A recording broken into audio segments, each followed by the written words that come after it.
തരിച്ചില്ല. ഇന്ന് എല്ലാവർക്കും അസൗകര്യം ഉള്ളത് കൊണ്ട് അറ്റൻഡൻസ് കമ്പൽസറി അല്ല പ്രഭു. ഓക്കെ. അതെ. ഹരേ കൃഷ്ണ. ഓം നമോ ഭഗവതേ വാസുദേവായ. ഓം നമോ ഭഗവതേ വാസുദേവായ. ഓം നമോ ഭഗവതേ വാസുദേവായ. ഓം അജ്ഞാനതിമിരാന്ധസ്യ ജ്ഞാനാഞ്ജനശലാക്കയാ ചക്ഷുരുന്മീലിതം യേന തസ്മൈ ശ്രീഗുരുവേ നമഃ. ശ്രീചൈതന്യമനോഭീഷ്ടം സ്ഥാപിതം യേന ഭൂതലേ സ്വയം രൂപ ഗദാ മഹ്യം ദദാതി സ്വപദാന്തികം.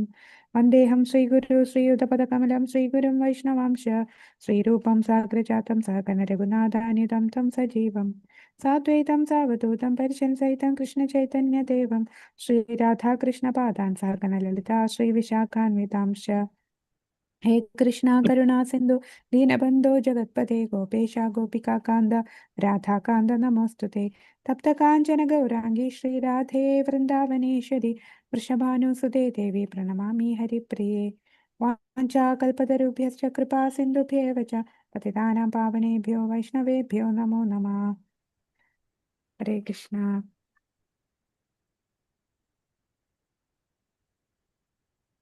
നാരായണം നമസ്കൃത്യ നരം ചൈവ നരോത്തമം ദേവീം സരസ്വതീം വ്യാസം തതോ ജയമുദീരയേത്. നഷ്ടപ്രായശ്ച ഭദ്രേഷു നിത്യം ഭാഗവത സേവയാ ഭഗവതേ ഉത്തമശ്ലോകേ ഭക്തിർഭവതി നൈഷ്ഠികീ.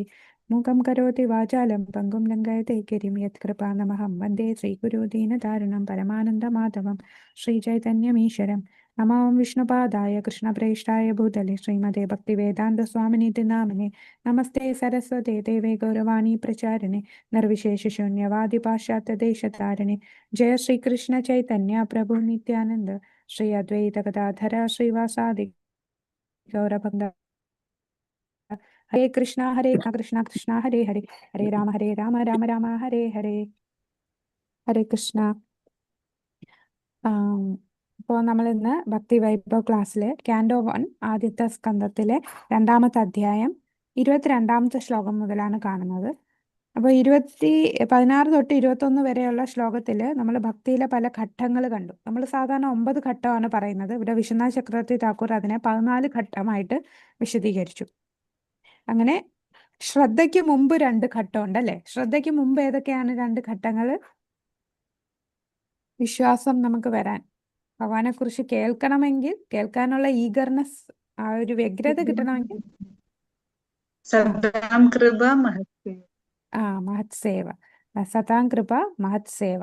പിന്നീട് നമ്മൾ ഈ 9 ഘട്ടങ്ങള് ബാക്കി ശ്രദ്ധ, സാധുസംഘ, അതിൻ്റെ ഇടയിൽ ശ്രദ്ധ കഴിഞ്ഞിട്ട് സാധുസംഘ എന്ന് പറയുമ്പോൾ നമ്മൾ ഗുരുപാദാശ്രയ കണ്ടു അല്ലെ, ഭജനക്രിയ, പിന്നെ അനർത്ഥ നിവൃത്തി, പിന്നെ ഭക്തി അല്ലെ, ഭക്തിയുടെ പല ഭക്തിയുടെ സേവനങ്ങൾ, ശ്രവണം, കീർത്തനം, വിഷ്ണു സ്മരണം, സാധന ഭക്തിയുടെ അത് കണ്ടു. പിന്നെ നിഷ്ഠ, രുചി, ആസക്തി, ഭാവ, പ്രേമ. പ്രേമം കഴിഞ്ഞിട്ട് 2 സ്റ്റേജുകളുണ്ട്. അതേതൊക്കെയാണ്? ദർശനം ഹരേർ മാധുര്യഭാവ. ദർശനം, ഭഗവാന്റെ ദർശനം കിട്ടും. പ്രേമഭക്തി കഴിയുമ്പോൾ ഭഗവാനെ നമുക്ക് കാണാൻ സാധിക്കും. ഫേസ് ടു ഫേസ് ഭഗവാനെ കാണാനുള്ള യോഗ്യതയിലെത്തി. പിന്നെ മാധുര്യ, ഭഗവാനുമായിട്ടുള്ള ആ ഒരു ഭാവത്തിൽ സേവനത്തിൽ ഏർപ്പെടാൻ സാധിക്കുന്ന ആ സ്റ്റേജിലേക്ക് വരുന്നു. അപ്പം അതാണ് നമ്മൾ പല സ്റ്റേജ് കണ്ടു. ഇനി അടുത്ത 22ാമത്തെ ശ്ലോകം മുതൽ സൂത ഗോസ്വാമി നൈമിശാരണ്യത്തിലെ ഋഷിമാർ ചോദിച്ച ചോദ്യം, ബാക്കി ആദ്യത്തെ 2 ചോദ്യങ്ങൾക്കുള്ള ഉത്തരം മൊത്തവും പറഞ്ഞു. ഇനി ബാക്കി ചോദ്യങ്ങളുണ്ടല്ലേ, ആ ചോദ്യങ്ങളുടെ ഉത്തരങ്ങളിലേക്ക് കടക്കുകയാണ് അദ്ദേഹം. അതിലേക്ക് ഈ ഭക്തിയിലെ പല ഘട്ടങ്ങൾ കഴിഞ്ഞ് അടുത്ത സെക്ഷനിലോട്ട് അദ്ദേഹം സംസാരിക്കാൻ പോവുകയാണ്, ആ ശ്ലോകങ്ങൾ ചൊല്ലാൻ പോവുകയാണ്. ഓം നമോ ഭഗവതേ വാസുദേവായ. അതോ വേ കവയോ നിത്യം ഭക്തിം പരമയാ മുദാ വാസുദേവേ ഭഗവതി കുർവന്തി ആത്മപ്രസാദിനം. ഇതിന്റെ വിവർത്തനം ഒന്ന് വായിക്കാമോ? ഹരേ കൃഷ്ണ മാതാജി. ഹരേ കൃഷ്ണ. വിവർത്തനം by his divine grace Bhaktivedanta Swami Prabhupad, ജയശീല പ്രഭുപാദ്. ആകയാൽ നിശ്ചയമായും സ്മരണാതീത കാലം മുതൽ അതീന്ദ്രിയവാദികളും പരമദിവ്യോത്തമ പുരുഷനായ ശ്രീകൃഷ്ണ ഭഗവാന് ഭക്തിയുത സേവനം അതീവ ആനന്ദത്തോടെ സമർപ്പിക്കുന്നു. തന്നിമിത്തം അത്തരം ഭക്തിയുത സേവനം ആത്മാവിനെ ഉത്സാഹഭരിതമാക്കുന്നു. ഹരേ കൃഷ്ണ. ഹരേ കൃഷ്ണ. അപ്പോൾ ഭക്തിയുത സേവനത്തിന്റെ ആ പ്രാധാന്യത്തെക്കുറിച്ച് പറയുന്നത്, ഭക്തിയുത സേവനം ചെയ്യുമ്പോൾ നമുക്ക് എന്താണ് കിട്ടുന്നത്? ഭക്തിയുത സേവനം വിശ്വനാഥ് ചക്രവർത്തി ഠാക്കൂർ പറയുന്നുണ്ട്, നമ്മൾ ഈ സാധന ചെയ്യുമ്പോൾ നമ്മൾ ആ സാധന തന്നെ തുടർന്നുകൊണ്ടിരിക്കുന്ന എന്തുകൊണ്ടാണ്? നമുക്ക് ഒരു ആനന്ദം കിട്ടുന്നത് കൊണ്ടാണ്. അപ്പോൾ ഭക്തിയുത സേവനം നമ്മൾ ചെയ്യുമ്പോൾ ആ ഭക്തിയുത സേവനം നമുക്ക് എന്താണ്? അതില് ആനന്ദം നമുക്ക്, അല്ലെ, ആത്മാവിനെ പ്രസാദിപ്പിക്കുന്ന ഒന്നാണ് ഈ സാധന. നമ്മൾ ഭഗവാനെ ഭക്തിയുത സേവനം ചെയ്യുന്നത്. അതുകൊണ്ടാണ് നമ്മൾ ഈ ഭക്തി ലൈഫിൽ ഇപ്പോഴും ഇത് തുടർന്നുകൊണ്ടിരിക്കുന്നത്. നമുക്ക് ആ ഒരു സംതൃപ്തി കിട്ടും ഭക്തി ചെയ്യുമ്പോൾ. അപ്പൊ എല്ലാവരും സന്തോഷത്തിന് വേണ്ടി അന്വേഷിച്ചുകൊണ്ടിരിക്കുകയാണ്. പക്ഷെ ഈ ഒരു ഭക്തിയുത സേവനം ചെയ്യുമ്പോഴാണ് നമുക്ക് ശരിയായിട്ടുള്ള സന്തോഷത്തിലേക്ക് എത്തുന്നത്. അപ്പൊ അത് ആത്മാവിനെ സംതൃപ്തിപ്പെടുത്തുന്ന ഒന്നാണ്, പ്രീതിപ്പെടുത്തുന്ന, പ്രസാദിപ്പിക്കുന്നതാണ് ഭക്തിയുത സേവനം എന്ന് പറയുന്നത്. അപ്പൊ ഇവിടെ ഭാവാർത്ഥത്തിൽ പറയുന്നുണ്ട്, പരമദിവ്യോത്തമ പുരുഷനായ ശ്രീകൃഷ്ണ ഭഗവാന് ചെയ്യുന്ന ഭക്തിയുത സേവനത്തിന്റെ സവിശേഷതയെ ഇവിടെ പ്രത്യേകം പരാമർശിച്ചിരിക്കുന്നു. പരമദിവ്യോത്തമ പുരുഷന്റെ സ്വയം രൂപമാണ് ശ്രീകൃഷ്ണ ഭഗവാൻ. നമുക്കറിയാം, ഭഗവാന്റെ പല വിസ്തരണങ്ങളുണ്ടല്ലേ. ഭഗവാൻ കൃഷ്ണനിൽ നിന്നാണ് ആദ്യം ആര് വരുന്നത്? ഭഗവാന്റെ എക്സ്പാൻഷൻസ് ഉണ്ടല്ലോ. ബലരാമൻ, ആ സംഘർഷണം. അതെ, ഞാൻ സ്ക്രീൻ ഷെയർ ചെയ്തില്ലായിരുന്നല്ലേ. ഹരേ കൃഷ്ണ. കാണുന്നുണ്ടല്ലോ. ഇന്നില്ല മാതാജി, സ്ലൈഡില്ലല്ലോ, കാണുന്നില്ല. ഓ, കാണുന്നില്ല. ഇല്ലല്ലോ, സ്ലൈഡില്ലല്ലോ, ഒന്നും കാണുന്നില്ല. ഓക്കെ ഓക്കെ, പറഞ്ഞോളൂ പ്രഭു. ബലരാമൻ, ബലരാമൻ, സംഘർഷണൻ, വാസുദേവൻ, അനിരുദ്ധൻ, നാരായണൻ. അതെ, നമുക്ക് ഗോലോക ചാർട്ട് നമ്മൾ നേരത്തെ കണ്ടിട്ടുണ്ട്. അപ്പൊ ഗോലോക ചാർട്ടിനകത്ത് കറക്റ്റായിട്ട് അതിന്റെ എക്സ്പ്ലനേഷൻ നമുക്ക് കാണാൻ സാധിക്കും. ഇവിടെ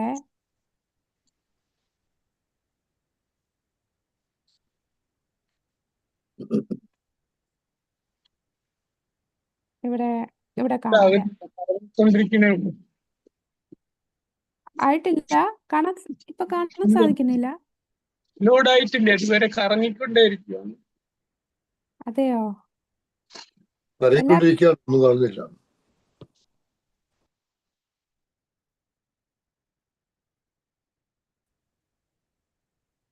ഇപ്പോഴും അങ്ങനെ തന്നെ എല്ലാവർക്കും? അതേ മാതിരി കാണും. ആർക്ക് കാണുന്നില്ല അല്ലേ? നോ. ഓ, അതെന്താണ് സംഭവിച്ചതെന്ന് അറിയില്ല. അപ്പോൾ നമുക്കറിയാം, ഭഗവാൻ കൃഷ്ണനിൽ നിന്ന് എക്സ്പാൻഡ് ചെയ്തതാണ്. ഭഗവാന്റെ പ്രഭവ പ്രകാശമുണ്ട്, വൈഭവ പ്രകാശമുണ്ട്. ഭഗവാന്റെ പ്രഭവ പ്രകാശം എന്ന് പറഞ്ഞാൽ ഭഗവാൻ തന്നെ വിസ്തരിക്കുന്നു, ഭഗവാന്റെ അതേ രൂപത്തിലും ഭാവത്തിലും വിസ്തരിക്കുന്നു. ഉദാഹരണം പറഞ്ഞാൽ, ഇപ്പൊ കാണുന്നുണ്ടോ?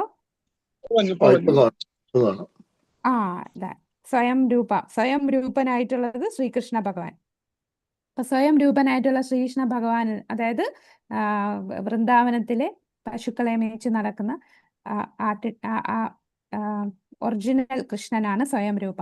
ആ കൃഷ്ണനിൽ നിന്നാണ് രണ്ട് എക്സ്പാൻഷൻ വരുന്നത്. ഒന്ന്, അദ്ദേഹത്തിന്റെ തന്നെ അതേ ഭാവത്തിലും അതേ രൂപത്തിലും ഭഗവാൻ തന്നെ വിസ്തരിക്കുന്നു.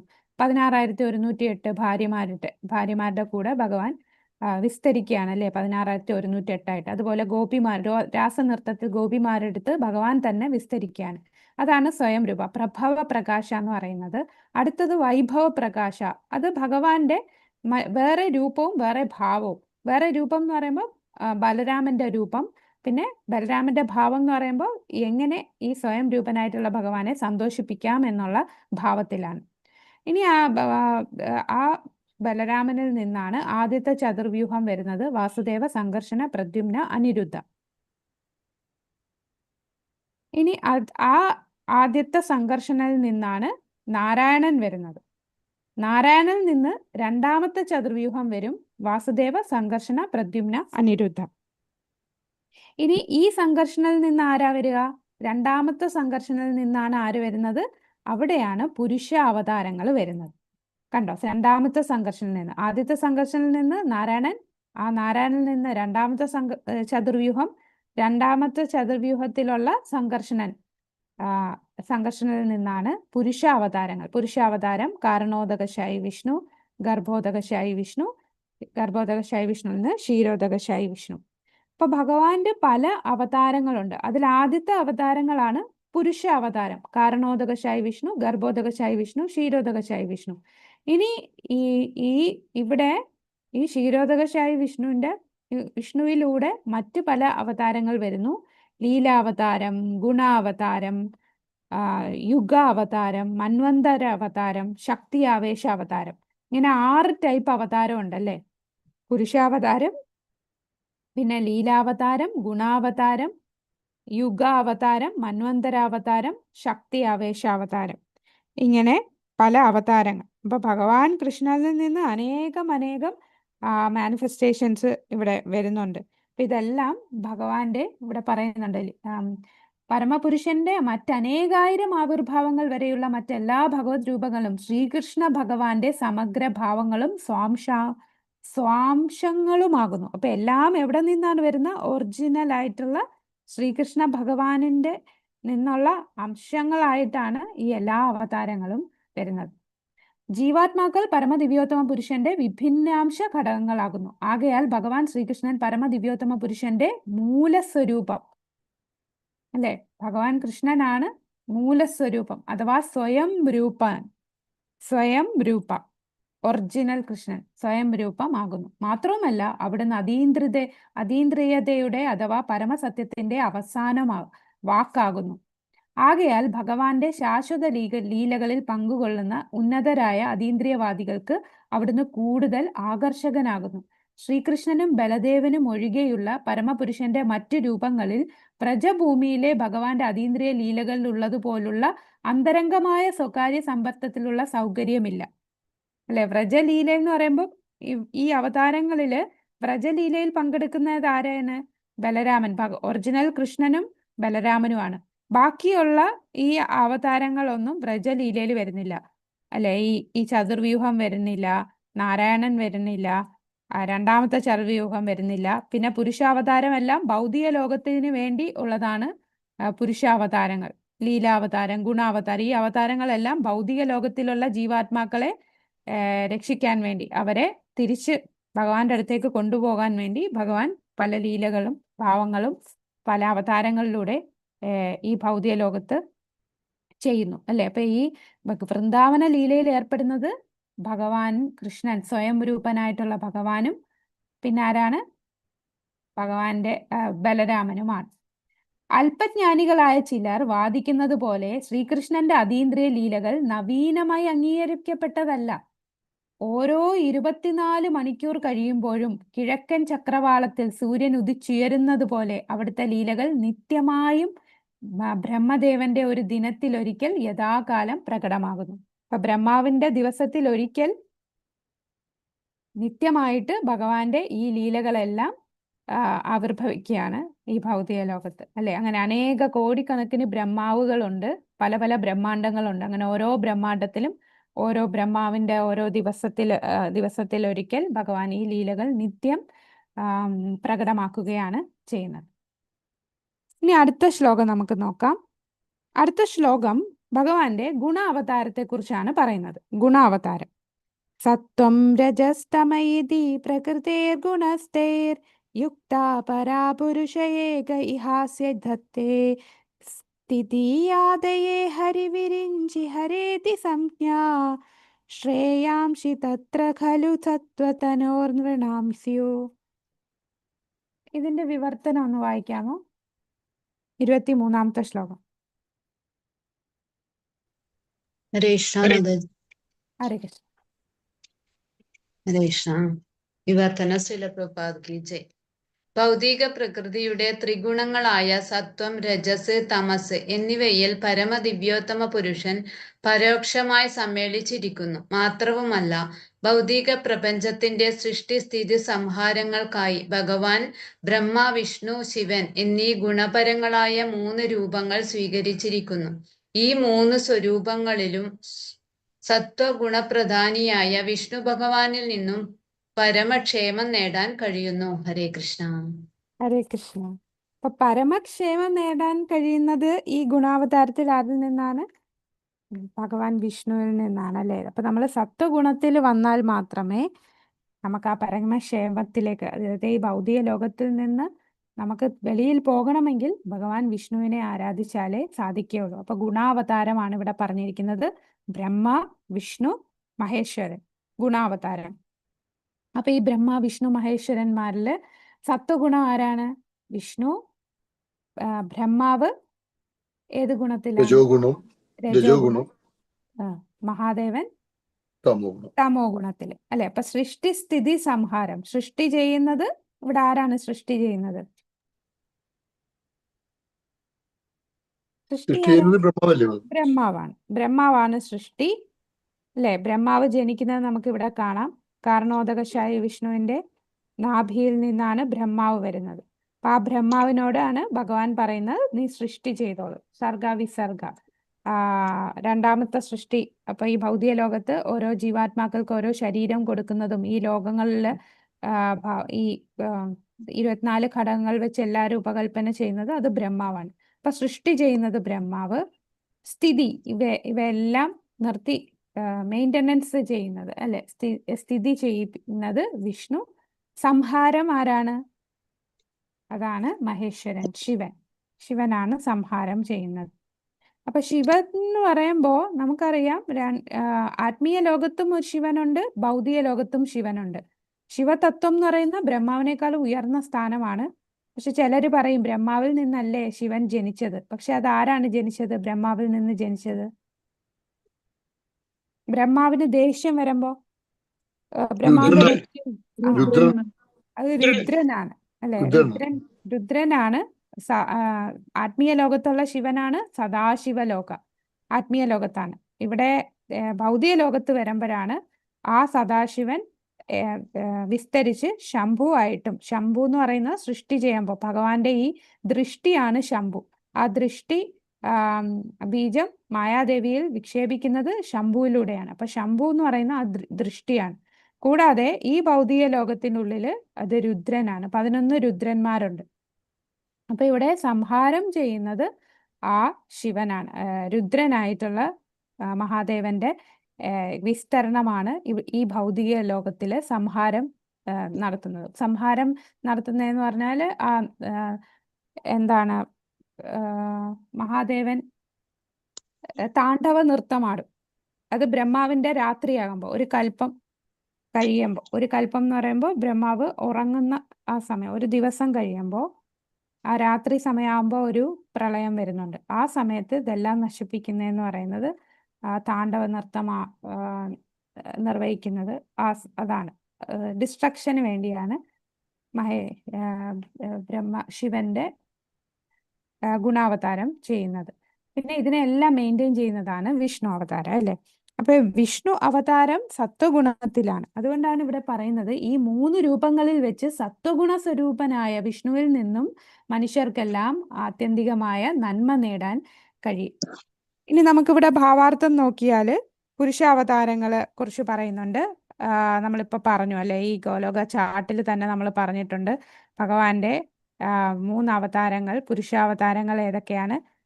കാരണോദകശായി വിഷ്ണു, ഇതാണ് കാരണോദകശായി വിഷ്ണു. അദ്ദേഹത്തിന്റെ ശരീരത്തിന്റെ രോമകൂപങ്ങളിൽ നിന്ന് അനേകം ബ്രഹ്മാണ്ടങ്ങൾ വരുന്നു. ഇനി ഓരോ ബ്രഹ്മാണ്ടത്തിന്റെ ഉള്ളിലും ഭഗവാൻ ഗർഭോദകശായി വിഷ്ണു ആയിട്ട് വരുന്നു.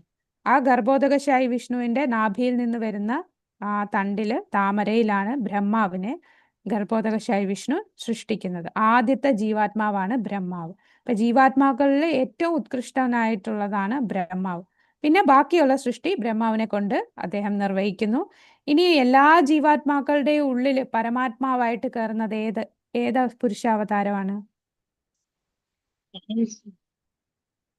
ക്ഷീരോദകസ് ക്ഷീരോദകശായി വിഷ്ണു. കണ്ടോ, ക്ഷീരസാഗരത്തിൽ വസിക്കുന്ന ക്ഷീരോദകശായി വിഷ്ണു. അപ്പൊ നമ്മൾ കാണാറുണ്ട് ദേവന്മാർക്കൊക്കെ എന്തെങ്കിലും പ്രശ്നം വരുമ്പോ അസുരന്മാർ വന്ന് അറ്റാക്ക് ചെയ്യുമ്പോൾ അവരെല്ലാരും പോയി കാണുന്ന ഏത് വിഷ്ണുവാണ്? ഈ ഭൗതിക ലോകത്തിന്റെ ഉള്ളിലുള്ള ക്ഷീരസാഗരത്തിൽ വസിക്കുന്ന ക്ഷീരോദകശായി വിഷ്ണുവിനെയാണ് എല്ലാ ദേവന്മാരും പോയി സമീപിക്കുന്നത്. അപ്പൊ ഈ ക്ഷീരോദകശായി വിഷ്ണുവാണ് പരമാത്മാവായിട്ട് എല്ലാ ജീവജാലങ്ങളുടെ ഉള്ളില്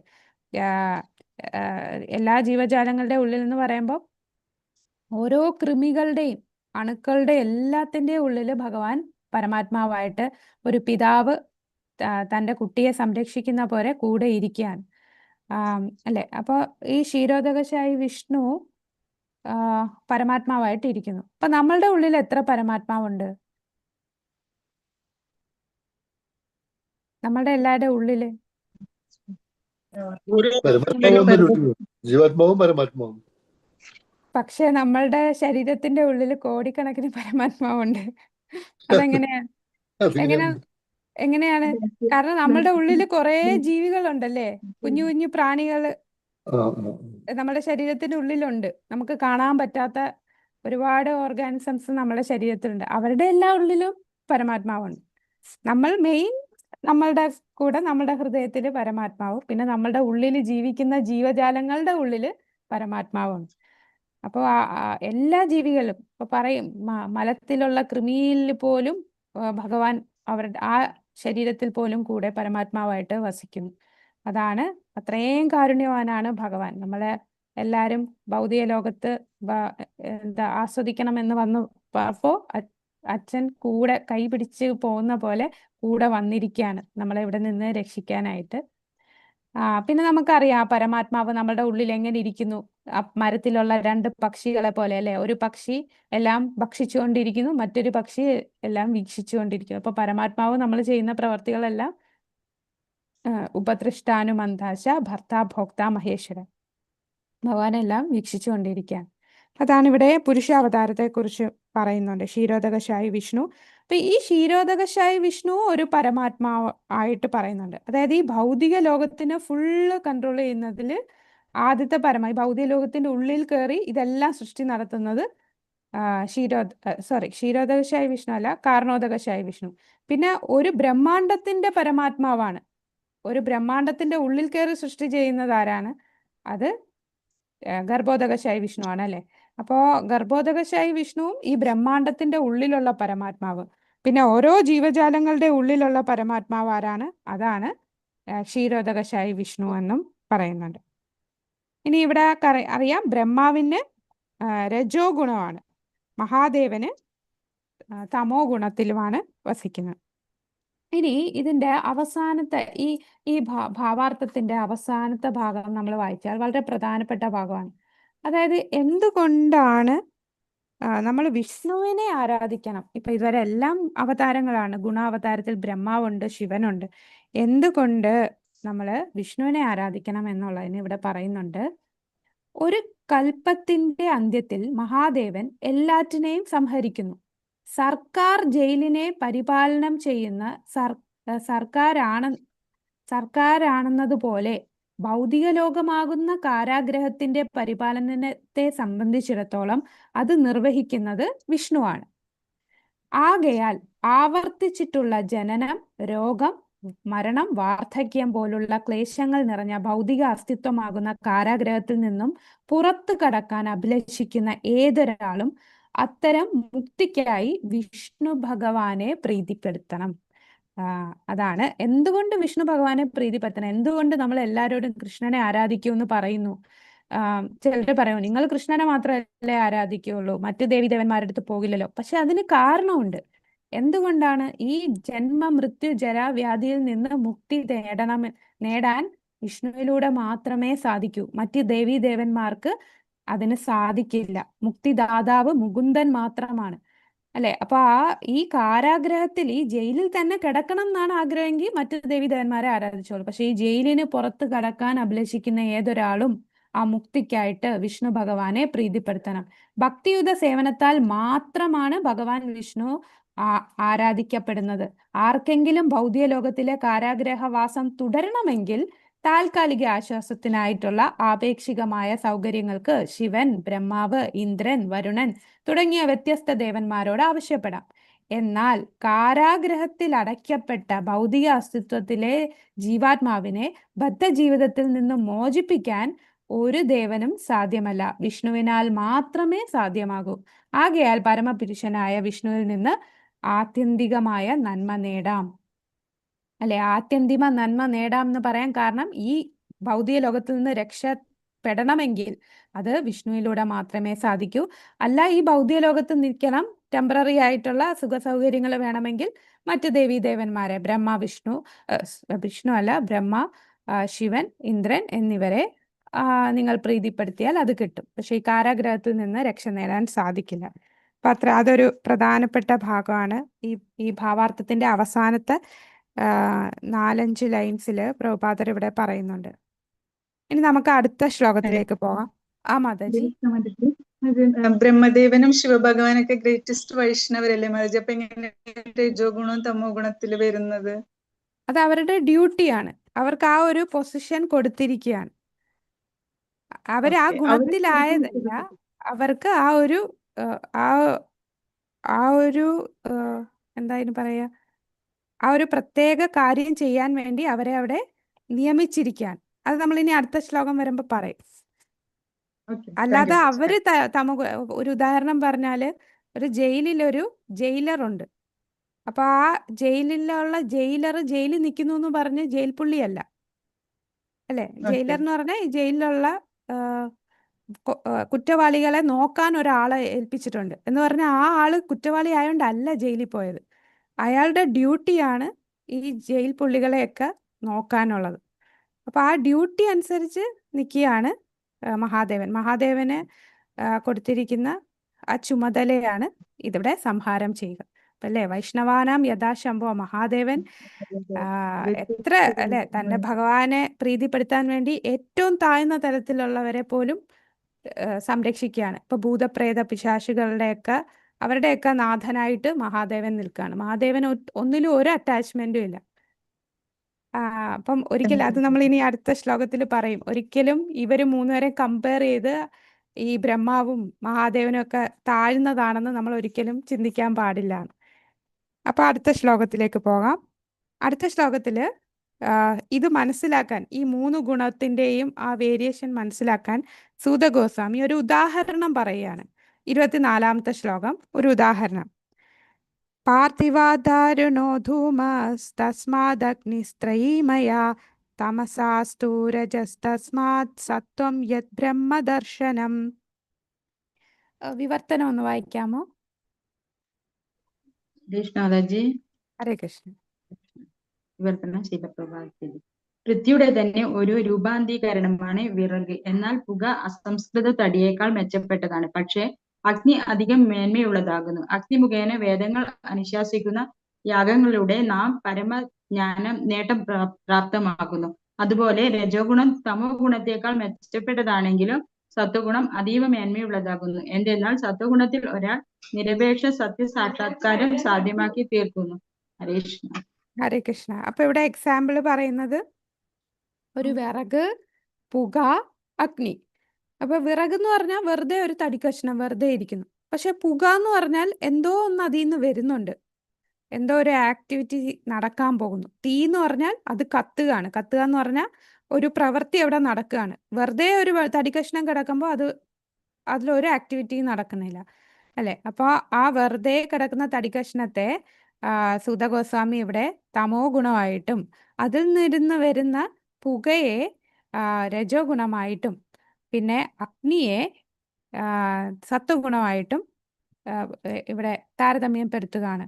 അപ്പൊ തീ എന്ന് പറയുന്നത് അതാ ഇവിടെ പറയുന്നുണ്ട്, വിറകിനേക്കാൾ മെച്ചം പുകയാണ്, പുകയേക്കാൾ മെച്ചം അഗ്നിയാണ്. അഗ്നിയാണ് അധിക മേന്മയുള്ളത്. കാരണം അഗ്നി മുഖേനയാണ് നമുക്ക് പ്രയോജനം കിട്ടുന്നത്. വേദങ്ങൾ അനുശാസിക്കുന്ന യജ്ഞങ്ങൾ, അല്ലെ?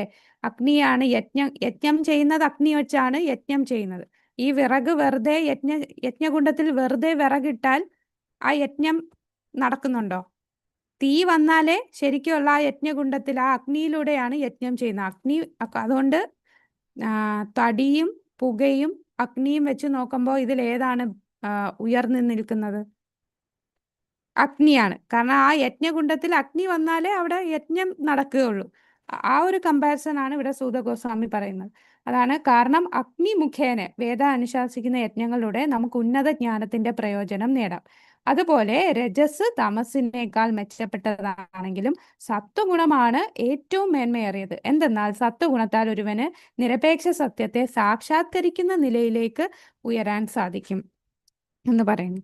അപ്പൊ അതുകൊണ്ട് ഇവിടെ ഭാവാർത്ഥത്തിൽ പറയുന്നുണ്ട്, പുരോഗമന പാതയിൽ പ്രതിബന്ധങ്ങൾ ഉണ്ടാകുന്ന പക്ഷം ഭഗവത് ഭക്തിയുത സേവനത്തിന് ഒരാൾ സത്വഗുണത്തിന്റെ തലത്തിലേക്ക് ഉയരേണ്ടതുണ്ടെന്നും ഇവിടെ ഉളവാക്കുന്നു. അപ്പൊ ഭക്തിയുത സേവനം ചെയ്യണമെങ്കിൽ നമുക്ക് രജോ തമോ ഗുണത്തിൽ നിന്ന് ശരിക്കുള്ള ഭക്തിയുത സേവനം നടക്കില്ല. അത് സത്വഗുണത്തിൽ ഉയരുമ്പോഴാണ്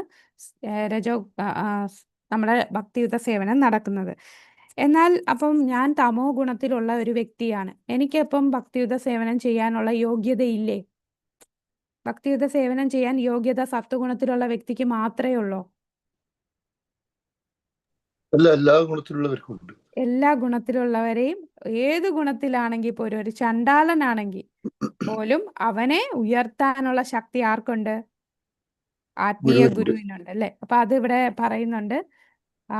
പ്രാമാണികനും വിദഗ്ധനുമായ ആധ്യാത്മിക ഗുരു സത്വം രജസ് തമസ് എന്നീ ജീവിതത്തിന്റെ ഏതവസ്ഥയിൽ നിന്നുള്ള ശിഷ്യനെയും വഴി നയിക്കുവാൻ സമർത്ഥനാണ്. അപ്പൊ ഏതവസ്ഥയിലാണെങ്കിലും അവനെ ഉയർത്താനായിട്ട് സമർത്ഥനാണ് ഒരാത്മീയ ആചാര്യൻ. അപ്പൊ ആത്മീയ ആചാര്യൻ പറയുന്ന നിഷ്ഠ അനുസരിച്ച് നമ്മൾ പ്രവർത്തിച്ചാൽ ആ ഗുണത്തിലേക്ക് ഉയരാൻ സാധിക്കും.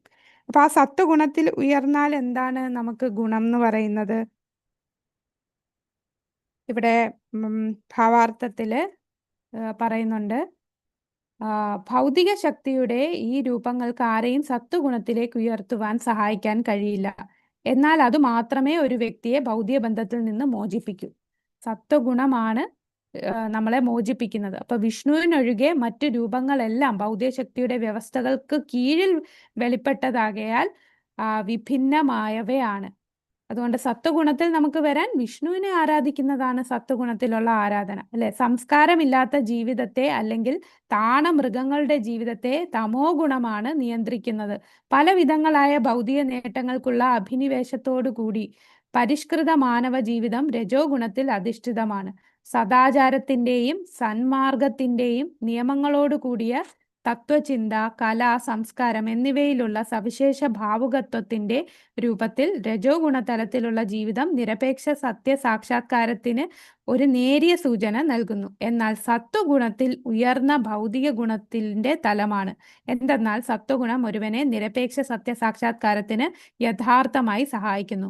മറ്റു വിധത്തിൽ പറഞ്ഞാൽ ബ്രഹ്മാവ്, വിഷ്ണു, ഹരി എന്നീ അധിഷ്ഠാന മൂർത്തികളുടെ വ്യത്യസ്തങ്ങളായ ആരാധനാ രീതികളും യഥാക്രമമായി അവരിൽ നിന്നും ലഭിക്കുന്ന ഫലങ്ങളും ഗുണപരമായ വ്യത്യാസമുണ്ട്. അപ്പൊ ഇത് പറയുമ്പോൾ ഈ 3 പേരെ ആരാധിക്കുന്നതിന്റെ വ്യത്യാസം പറയുന്നു. അതുകൊണ്ട് വിഷ്ണുവിനെ ആരാധിക്കണം എന്ന് പറയുന്നു. പക്ഷെ എന്ന് പറഞ്ഞ് നമ്മൾ ഒരിക്കലും മഹാദേവനെയും ബ്രഹ്മാവിനെയും താഴ്ത്തി കാണല്. അവരെല്ലാം അവരുടെ ഡ്യൂട്ടി ചെയ്യാണ്. ഭഗവാൻ ഏൽപ്പിച്ചിട്ടുള്ള ആ ജോലിയാണ് മഹാദേവനും ഈ ബ്രഹ്മാവും ചെയ്യുന്നത് അല്ലെ? മഹാദേവൻ എന്ന് പറഞ്ഞാൽ വൈഷ്ണവാനാം യഥാ ശംഭോ ആണ്. അപ്പൊ ആ ഒരു കമ്പാരിസൺ ഒരിക്കലും അവരുടെ സ്ഥാനത്തിനെ കുറച്ച് കാണിക്കുന്നില്ല. അവർ തങ്ങളുടെ ചുമതല യഥാക്രമം ചെയ്യുന്നു. നമുക്ക് മുക്തിയിലേക്ക് പോകാൻ ദേവന്മാർക്കും അല്ലെ, ഈ ദേവീ ദേവന്മാരും നമ്മൾ വിഷ്ണുവിനെ ആരാധിക്കുന്നത് ഈ ദേവീ ദേവന്മാർക്കും സന്തോഷമാണ്. അതിന് ഉദാഹരണം പറയാമോ? ചിലർ പറയും, ഞാൻ വിഷ്ണുവിനെ ആരാധിച്ചാൽ ഇത്രയും നാളും ഞാൻ മഹാദേവനെ ആരാധിച്ചില്ല, അപ്പൊ മഹാദേവൻ പിണങ്ങില്ലേ? ഞാൻ എൻ്റെ കുലദൈവത്തെ പ്രാർത്ഥിച്ചു, ഈ കുലദൈവം എന്നോട് പിണങ്ങില്ലേ? ഇത്രയും നേരം നിന്നിട്ട് ഞാൻ ഒരു നന്ദി ഇല്ലാത്തവനെ പോലെ വിഷ്ണുവിലേക്ക് പോകുന്നു. അങ്ങനെയൊക്കെ ചിലർ പറയാറുണ്ട്, നമ്മൾ തുടക്കക്കാര്. പക്ഷേ നമ്മളെ സ്ക്രിപ്റ്റേഴ്സിൽ പല എക്സാമ്പിൾ ഉണ്ട്. ഈ ദേവീദേവന്മാര് പോലും നമ്മൾ ഭഗവാനെ വിഷ്ണു ഭക്തനാണെങ്കിൽ അവരതിന് സഹായിക്കുന്നു.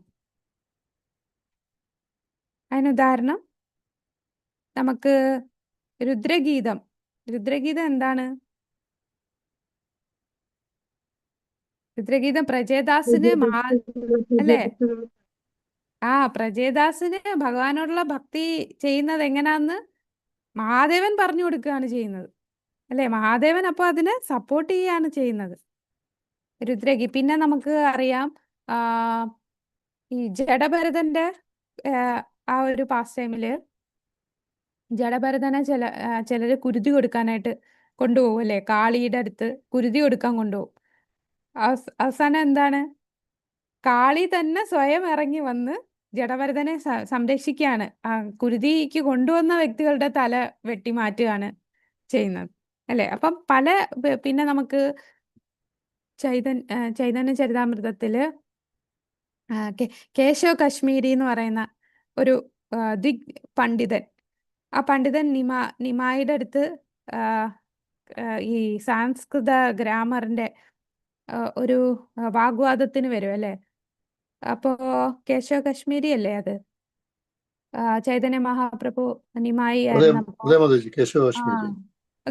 ഗംഗയുടെ ഒരു ശ്ലോകം 100 ലൈനുള്ള ഒരു ശ്ലോകം ഒരു സെക്കൻഡിൽ അദ്ദേഹം ഇങ്ങനെ ചൊല്ലുമ്പോൾ അതിലെ ഒരു പർട്ടിക്കുലർ ശ്ലോകത്തിനെ എടുത്തിട്ട് ഒരു വട്ടം കേട്ടതേ ഉള്ളൂ. അപ്പൊ നിമായി പറയും എല്ലാം കുഴപ്പമില്ല, പക്ഷെ ഈ പറഞ്ഞത് തെറ്റാണ് എന്ന് പറയുന്ന ആ ഒരു ലീലയില് അദ്ദേഹം ആരുടെ ഭക്തനായിരുന്നു? കേശവ കശ്മീരി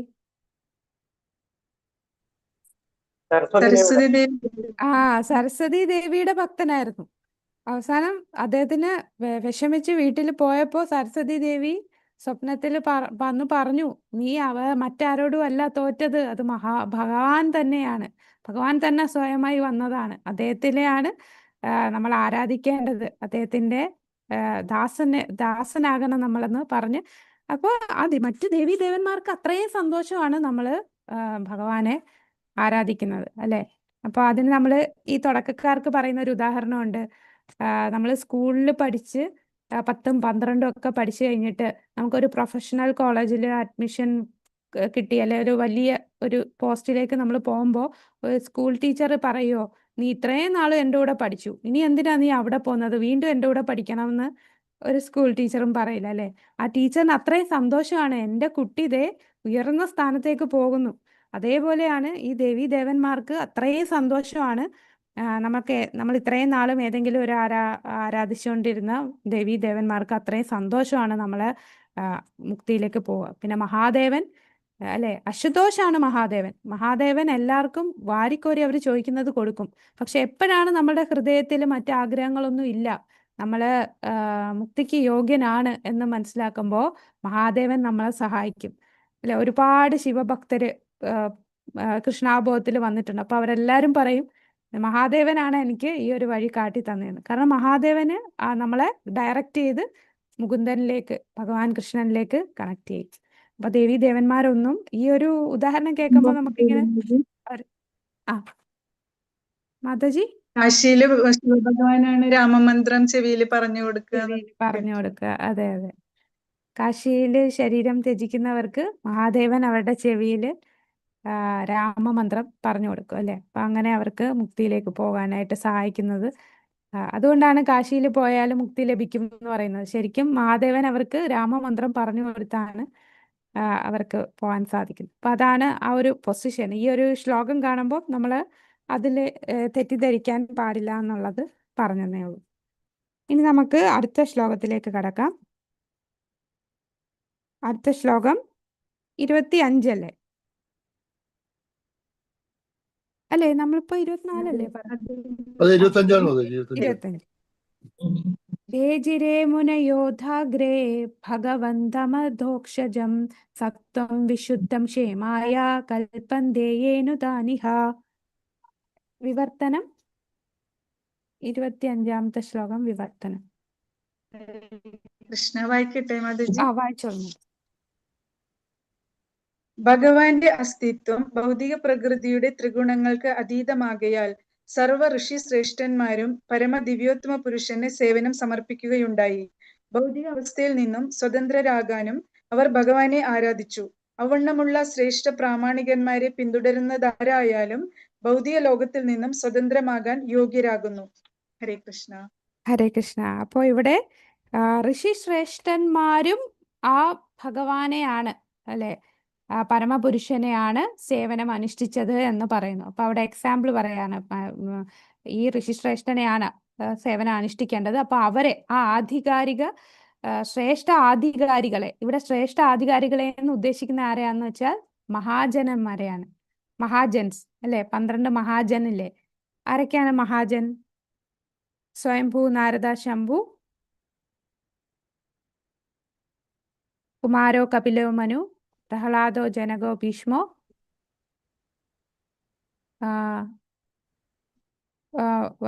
വൈയാസകീർ, വയം.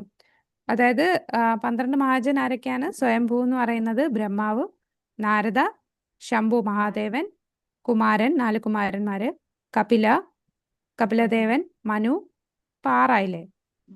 പിന്നെ പ്രഹ്ലാദ, ജനക മഹാരാജാവ്, ജനകോ, ഭീഷ്മദേവ്, പിന്നെ ശുകദേവ ഗോസ്വാമി, പിന്നെ ആരാണ്? ബലി മഹാരാജ്, പിന്നെ ഞാനും. ഞാൻ എന്ന് പറയുന്നത് യമരാജ്, ധർമ്മരാജ്, യമരാജ്. അപ്പൊ ഈ 12 മഹാജന്മാരെയാണ് ഇവിടെ ശ്രേഷ്ഠ ആധികാരികൾ എന്ന് പറയുന്നത്. അപ്പൊ അവരെ പിന്തുടർന്നാൽ, ഈ മഹാജന്മാരെ പിന്തുടർന്നാൽ ഏതൊരുവനും ഭൗതിക ലോകത്തിൽ നിന്നും മുക്തി ലഭിക്കും. ഇതിന്റെ ഭാവാർത്ഥം നമുക്ക് ഒന്ന് വായിക്കാമോ? ചെറിയ ഭാവാർത്ഥമാണ്, ഇതുവരെ വായിക്കാത്തവരൊന്ന് വായിക്കണേ ഭാവാർത്ഥം. ഹരേ കൃഷ്ണ. ഹരേ കൃഷ്ണ മാതാജി, ഞാൻ വായിക്കട്ടെ. വായിച്ചോളൂ മാതാജി. ഭാവാർത്ഥം. ശീല പ്രഭുപാദിക്ക് ജയ്. മതാനുഷ്ഠാനത്തിന്റെ ഉദ്ദേശം ഭൗതിക നേട്ടമോ ദ്രവ്യത്തെ ആത്മാവിൽ നിന്നും വിവേചിച്ചറിയാനുള്ള സാമാന്യ ജ്ഞാനമോ അല്ല. മതാനുഷ്ഠാനങ്ങളുടെ പരമലക്ഷ്യം ഭൗതിക ബന്ധനത്തിൽ നിന്നുള്ള മോചനവും അതീന്ദ്രിയ ലോക സ്വതന്ത്ര ജീവിത പുനരാർജവും ആകുന്നു. ആകയാൽ മതനിയമങ്ങൾ പരമദിവ്യത്വ പുരുഷനാൽ നേരിട്ട് നിർമ്മിക്കപ്പെട്ടതാകുന്നു. മഹാജനങ്ങൾ അഥവാ ഭഗവാനാൽ നിയുക്തമായ പ്രതിനിധികൾ ഒഴികെ മറ്റാരും മതത്തിന്റെ ലക്ഷ്യം അഥവാ ഉദ്ദേശം അറിയുന്നില്ല. മതോദ്ദേശം അറിയുന്ന ഭഗവാന്റെ വിശിഷ്ട പ്രതിനിധികളായി 12 പേരുണ്ട്. മാത്രവുമല്ല അവരെല്ലാം ഭഗവാന് അതീന്ദ്രിയ സേവനം സമർപ്പിക്കുന്നവരുമാണ്. സ്വനന്മ ആഗ്രഹിക്കുന്ന വ്യക്തികൾ ഈ മഹാജനങ്ങളെ പിന്തുടർന്ന് പരമോന്നതമായ നേട്ടം പ്രാപ്തമാക്കണം. ഹരേ കൃഷ്ണ.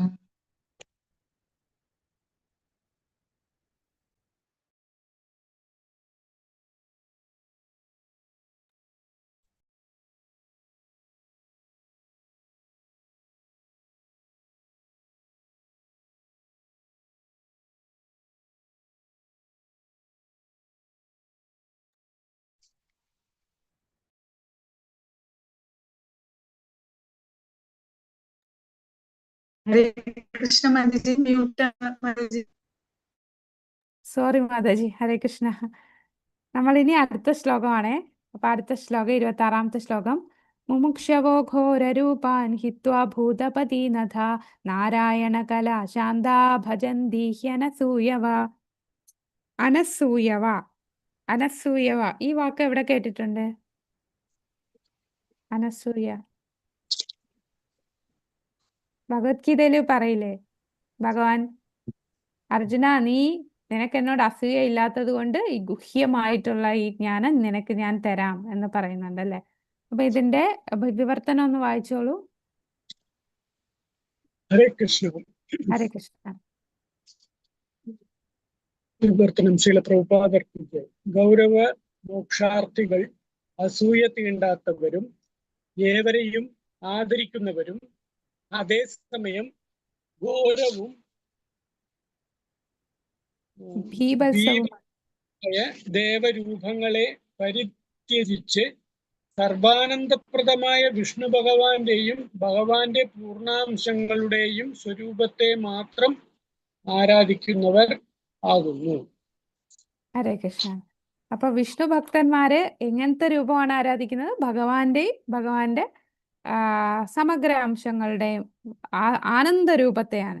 അല്ലാതെ ഘോരമായിട്ടുള്ള ഈ ഘോര രൂപങ്ങൾ എന്ന് പറയുന്നത് കാലഭൈരവ, ശ്മശാന ഭൈരവ, ശനി, മഹാകാളി, ചണ്ഡിക ഇങ്ങനെയുള്ള രൂപങ്ങളെ, ഈ ദേവന്മാരുടെ ആരാധന വിഷ്ണു ഭക്തന്മാര് ചെയ്യില്ല അല്ലെ. അപ്പൊ അവരെപ്പോഴും വിഷ്ണു തത്വത്തെയാണ് ആരാധിക്കുന്നത്. വിഷ്ണു തത്വം എന്ന് പറയുമ്പോൾ നാരായണൻ, ദാമോദരൻ, വാമന, ഗോവിന്ദ, ദോക്ഷജ ഇങ്ങനെയുള്ള വിഷ്ണു തത്വം.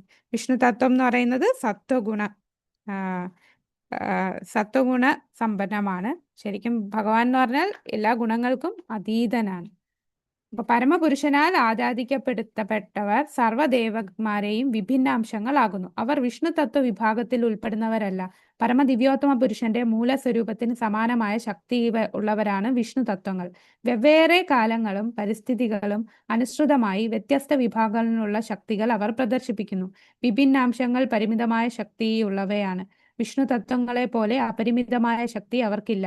ആകയാൽ വിഷ്ണു തത്വങ്ങളെ അഥവാ പരമപുരുഷനായ നാരായണന്റെ സമഗ്ര അംശങ്ങളെ വിഭിന്നാംശ ഘടകങ്ങളുടെ അതേ വിഭാഗത്തിൽ ഒരിക്കലും തരം തിരിക്കരുത്. ആരെങ്കിലും അപ്രകാരം ചെയ്യുകയാണെങ്കിൽ തൽക്ഷണം അവർ പാഷണ്ഡി എന്നു പേരായ അപരാധികളായി തീരുന്നു. കലിയുഗത്തിൽ അനേകം മൂഢന്മാർ അപ്രകാരമുള്ള നിയമാനുസാരമല്ലാത്ത അപരാധങ്ങൾ ചെയ്ത് ഇരുവിഭാഗങ്ങളെയും തുല്യമായി ഗണിക്കുന്നു. ഒരിക്കലും മറ്റ് ദേവീദേവന്മാരെ ആരാധിക്കുന്നതും ഭഗവാൻ വിഷ്ണുവിന്റെ വിഷ്ണു തത്വത്തെ ആരാധിക്കുന്നതും തുല്യമായി കാണരുത്. ഭൗതിക ശക്തികളെ കണക്കിലെടുത്ത് വിഭിന്നാംശ ഘടകങ്ങൾക്ക് വ്യത്യസ്ത പദവിയുണ്ട്. അപ്രകാരം അവരിൽ ചിലർ കാലഭൈരവൻ, ശ്മശാന ഭൈരവൻ, ശനി, മഹാകാളി, ചണ്ഡിക എന്നിവർ പോലെയുള്ളവരാണ്. ഈ ദേവതകളെ ആരാധിക്കുന്നത് അധികവും അധമ വിഭാഗങ്ങളായ തമോ ഗുണത്തിൽ അഥവാ അല്ലെങ്കിൽ അജ്ഞതയുള്ളവരാണ്. ബ്രഹ്മാവ്, ശിവൻ, സൂര്യൻ, ഗണേശൻ തുടങ്ങിയവരെ പോലുള്ള മറ്റു സമാന ദേവന്മാരെ ഭൗതികാസ്വാദനത്തിലുള്ള ആഗ്രഹത്താൽ പ്രചോദിതരായി രജോ ഗുണത്തിലുള്ള വ്യക്തികൾ ആരാധിക്കുന്നു. എന്നാൽ യഥാർത്ഥത്തിൽ ഭൗതിക പ്രകൃതിയുടെ സത്വഗുണത്തിൽ അവസ്ഥിതരായവർ വിഷ്ണു തത്വങ്ങളെ മാത്രം ആരാധിക്കുന്നു. അപ്പൊ അതാണ് നമ്മള് ഭഗവത്ഗീതയിൽ ശ്ലോകം പറയല്ലോ, കാമസ്തേ ഹിതജ്ഞാന പ്രപത്യന്തേ അന്യദേവത. അന്യദേവീ ദേവന്മാരെ ആരാധിക്കുന്നത് ആ കാമം, അവർക്ക് ഒരുപാട് കാമമുണ്ട്, അവരുടെ ആഗ്രഹങ്ങൾ സഫലമാക്കാൻ വേണ്ടിയാണ്. ആ രജോ ഗുണത്തിൽ നിന്ന് ഉളവായിട്ടുള്ള ആ കാമം കൊണ്ടാണ് മറ്റ് ദേവീദേവന്മാരെ ആരാധിക്കുന്നത്. ഇനി തമോ ഗുണത്തിലുള്ള ആരാധനയാണ് ഘോരമായിട്ടുള്ള രൂപം, ഭയാനകവും ദേവന്മാരുടെ ഭയാനകവും എന്താ ഇവിടെ പറയുന്ന വാക്ക്, ഘോരവും വീഭത്സവുമായ ദേവരൂപങ്ങൾ. അങ്ങനെയുള്ള രൂപങ്ങളെ നിരസിക്കുകയാണ് ഭക്തന്മാർ വിഷ്ണു രൂപത്തിൽ, നാരായണൻ രൂപത്തിലാണ് അവർ ആരാധിക്കുന്നത്.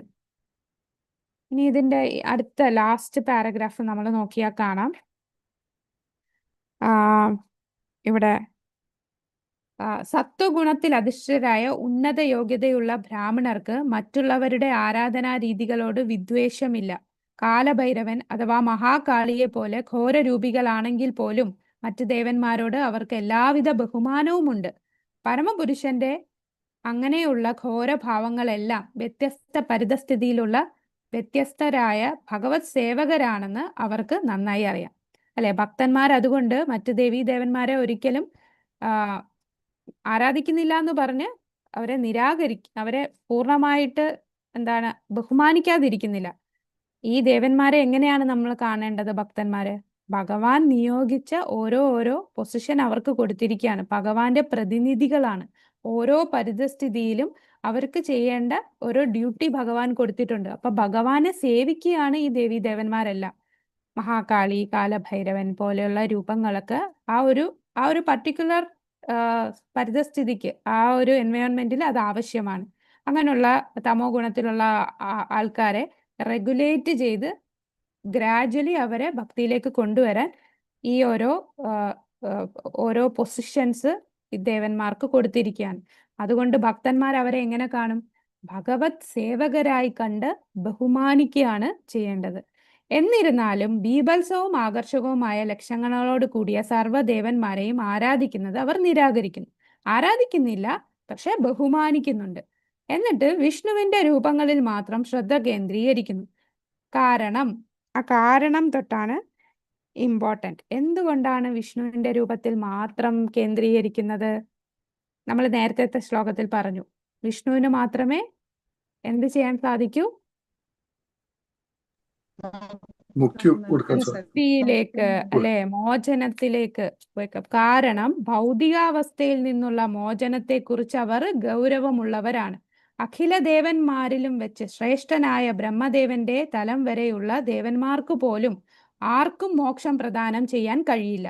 എന്നാൽ അദ്ദേഹത്തിന്റെ ആരാധ്യ ദേവനായ ബ്രഹ്മാവിന് അപ്രകാരമുള്ള അനുഗ്രഹം നൽകി ഹിരണ്യകശിപുവിനെ തൃപ്തനാക്കാൻ സാധിച്ചില്ല. ആകയാൽ വിഷ്ണു അല്ലാതെ മറ്റാരും മുക്തിപാത അഥവാ മുക്തി നൽകാൻ കഴിയുന്ന പരമപുരുഷൻ എന്നറിയപ്പെടുന്നില്ല. അതാണ് മുക്തിദാതാവ്, അത് ഭഗവാൻ വിഷ്ണു ആണ്. ഭൗതിക ലോകത്തിലെ മറ്റ് ജീവാത്മാക്കളെ പോലെ ആകയതിനാൽ ദേവന്മാർക്കും ഭൗതിക പ്രപഞ്ചത്തിന്റെ സംഹാരവേളയിൽ വിനാശം സംഭവിക്കുന്നു. അല്ലെ, മറ്റ് ദേവീദേവന്മാർക്കെല്ലാം മരണമുണ്ട്. ഈ ഭൗതിക ലോകം നമ്മുടെ ആ ഗോലോക ചാർട്ടിൽ കണ്ടു അല്ലേ? ഗോലോക ചാർട്ട് എടുക്കുവാണെങ്കിൽ കാരണോദകശായി വിഷ്ണു ശ്വാസം വിടുമ്പോഴാണ് ഈ ബ്രഹ്മാണ്ടങ്ങളെല്ലാം ഉണ്ടാവുന്നത് അല്ലെ? ഇനി കാരണോദകശായി വിഷ്ണു ശ്വാസം എടുക്കുമ്പോൾ എന്ത് സംഭവിക്കും? ഈ ബ്രഹ്മാണ്ടങ്ങളെല്ലാം ഉള്ളിലേക്ക് പോയി എല്ലാം നശിക്കുകയാണ്. അതായത് ബ്രഹ്മാവിന്റെ ആ 100 വർഷം കഴിയുമ്പോൾ, ബ്രഹ്മാവിന്റെ ആയുസ് കഴിയുമ്പോൾ ഈ എല്ലാ സ്വർണ്ണ കളറിലിരിക്കുന്ന ഈ ബോളുകൾ, അതാണ് ബ്രഹ്മാണ്ടം. അതിലൊരു ബ്രഹ്മാണ്ടമാണ് നമ്മളിപ്പോൾ കാണുന്ന ഈ റൗണ്ടിൽ കാണുന്ന ഒരു ബ്രഹ്മാണ്ടം. അങ്ങനെ കോടിക്കണക്കിന് ബ്രഹ്മാണ്ടം ഇതെല്ലാം ഭഗവാന്റെ കാരണോദകശായി വിഷ്ണുവിന്റെ ശരീരത്തിന്റെ ഉള്ളിലേക്ക് കടക്കുകയാണ്. അപ്പൊ എല്ലാവരും ആ സമയത്ത് മരിക്കുന്നു. ആ സമയത്ത് ആത്മസാക്ഷാത്കാരം കിട്ടി പരിപൂർണതയിൽ എത്തിയ ഭക്തിയിൽ പരിപൂർണത എത്തിയവർ ആത്മീയ ലോകത്തോട്ട് പോവും. അല്ല, അത് കംപ്ലീറ്റ് ചെയ്യാത്തവരാണെങ്കിലോ ആ ജീവാത്മാക്കളൊക്കെ എവിടെ പോവും? ഈ ജീവാത്മാക്കൾ എവിടെയാ? അത് ബ്രഹ്മാവ് മരിച്ചു. ബ്രഹ്മാവ് മരിക്കുമ്പോൾ ബ്രഹ്മാവ് ഭക്തിയിൽ പൂർണ്ണത എത്തിയെങ്കിൽ ആ ബ്രഹ്മാവ് നേരെ ആത്മീയ ലോകത്തേക്ക് പോവും. വൈകുണ്ഠത്തിലോ ഭഗവാന്റെ ധാമത്തില് ഗോലോക വൃന്ദാവനത്തിലോ പോവും. അതേസമയം ബ്രഹ്മാവും പൂർണ്ണതയിൽ എത്തിയില്ല, ഈ ലോകത്തിലുള്ള പലരും പൂർണ്ണത എത്തിയില്ല, അവരൊക്കെ എവിടെ പോവും? ഭഗവാനിലോട്ട് തന്നെ. ഭഗവാന്റെ ഉള്ളിൽ തന്നെ കയറും അല്ലേ? ആ കാരണോദകശായി വിഷ്ണുവിന്റെ ഉള്ളില് അവരെ കാണും. ഇനി ഭഗവാൻ വീണ്ടും അടുത്ത ശ്വാസം വിടുമ്പോൾ അടുത്ത ക്രിയേഷൻ വരികയാണ്. ആ സമയത്ത് അവസാനം ഏത് വാസനയിലാണോ ആ ജീവാത്മാവ് ഇരുന്നത്, എന്ത് ആഗ്രഹമാണോ ബാക്കിയിരുന്നത്, ആ ആഗ്രഹം സാധിക്കാൻ വേണ്ടി അടുത്ത ക്രിയേഷൻ, അടുത്ത ബ്രഹ്മാണ്ടം, അടുത്ത ബ്രഹ്മാവിനെ സൃഷ്ടിച്ചു കഴിയുമ്പോൾ ആ ജീവാത്മാക്കൾക്ക് നേരത്തെ ഉണ്ടായിരുന്ന ആ ആഗ്രഹപ്രകാരമുള്ള അടുത്ത ശരീരം, ആഗ്രഹവും അവരുടെ കർമ്മവും അനുസരിച്ചുള്ള അടുത്ത ശരീരം അടുത്ത ബ്രഹ്മാണ്ടം വരുമ്പോൾ കൊടുക്കുകയാണ് ചെയ്യുന്നത്. അപ്പോൾ ഇതിൽ പറയുന്ന ദേവീദേവന്മാർ, ഇന്ദ്രൻ, വരുണൻ പോലുള്ള ദേവന്മാരും എല്ലാവരും ഭഗവാന്റെ ഉള്ളിലേക്ക് പോവുകയാണ്. അവരെല്ലാവരും മരിക്കുകയാണ്. അപ്പൊ ഭൗതിക ലോകത്തിൽ ജീവാത്മാക്കളെ പോലെ തന്നെ ദേവന്മാർക്കും ഭൗതിക പ്രപഞ്ചത്തിൽ സംഹാരവേളയിൽ വിനാശം സംഭവിക്കുന്നു. അവർ സ്വയം മുക്തി നേടാൻ കഴിവില്ലാത്തവരായിരിക്കെ അവരുടെ ഭക്തർക്ക് മോക്ഷം പ്രദാനം ചെയ്യാൻ എങ്ങനെ സാധിക്കും? അവർക്കേ സ്വയം മുക്തി കൊടുക്കാൻ പറ്റുന്നില്ല, പിന്നെ അവരെങ്ങനെ അവരുടെ ഭക്തന്മാർക്ക് മോക്ഷം തരാൻ സാധിക്കും?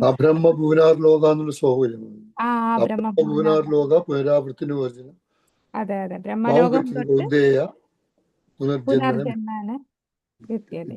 അപ്പൊ ബ്രഹ്മലോകം തൊട്ട് പാതാള ലോകം വരെ എല്ലാരും വീണ്ടും വീണ്ടും ജനിക്കും അല്ലെ? ഈ ഒരു നമ്മൾ ഓരോ ജീവാത്മാക്കളും ചിലപ്പോൾ ഉയർന്നു നിൽക്കും, താഴെ വരും. ആ ജയൻ വീല് വില മുകളിലും താഴെയായിട്ട് കുറെ നാൾ നിൽക്കും. ഇവരെല്ലാം അങ്ങോട്ട് അവസാനം മരിച്ചു കഴിഞ്ഞാൽ മുക്തി നേടാതെ അവർക്ക് ഇതിൽ നിന്ന് ആ മുക്തി ദാതാവായിട്ടുള്ള ഭഗവാന് ഭക്തിയുത സേവനം ചെയ്യാതെ ആത്മീയ ലോകത്തേക്ക് ഭഗവാന്റെ ധാമത്തിലേക്ക് കടക്കാൻ സാധിക്കില്ല. ആരാധകന് താൽക്കാലികമായ പ്രയോജനമല്ലാതെ ആത്യന്തികമായ നന്മ നൽകുവാൻ ദേവന്മാർ, അപ്പൊ ടെമ്പററി ആയിട്ട് അവർക്ക് ഈ ഭൗതിക ലോകത്ത് വേണ്ട ആവശ്യങ്ങളൊക്കെ ദേവന്മാർക്ക് തരാൻ സാധിക്കും. പക്ഷെ പെർമനന്റ് ആയിട്ട് ഈ ജനന മരണത്തിൽ നിന്ന് മുക്തി കൊടുക്കാൻ അവർക്ക് കഴിയില്ല. ഈ ഒരു കാരണത്താൽ മാത്രമാണ് മുമുക്ഷുക്കൾ ദേവാരാധനയെ മനഃപൂർവ്വം തിരസ്കരിക്കുന്നത്.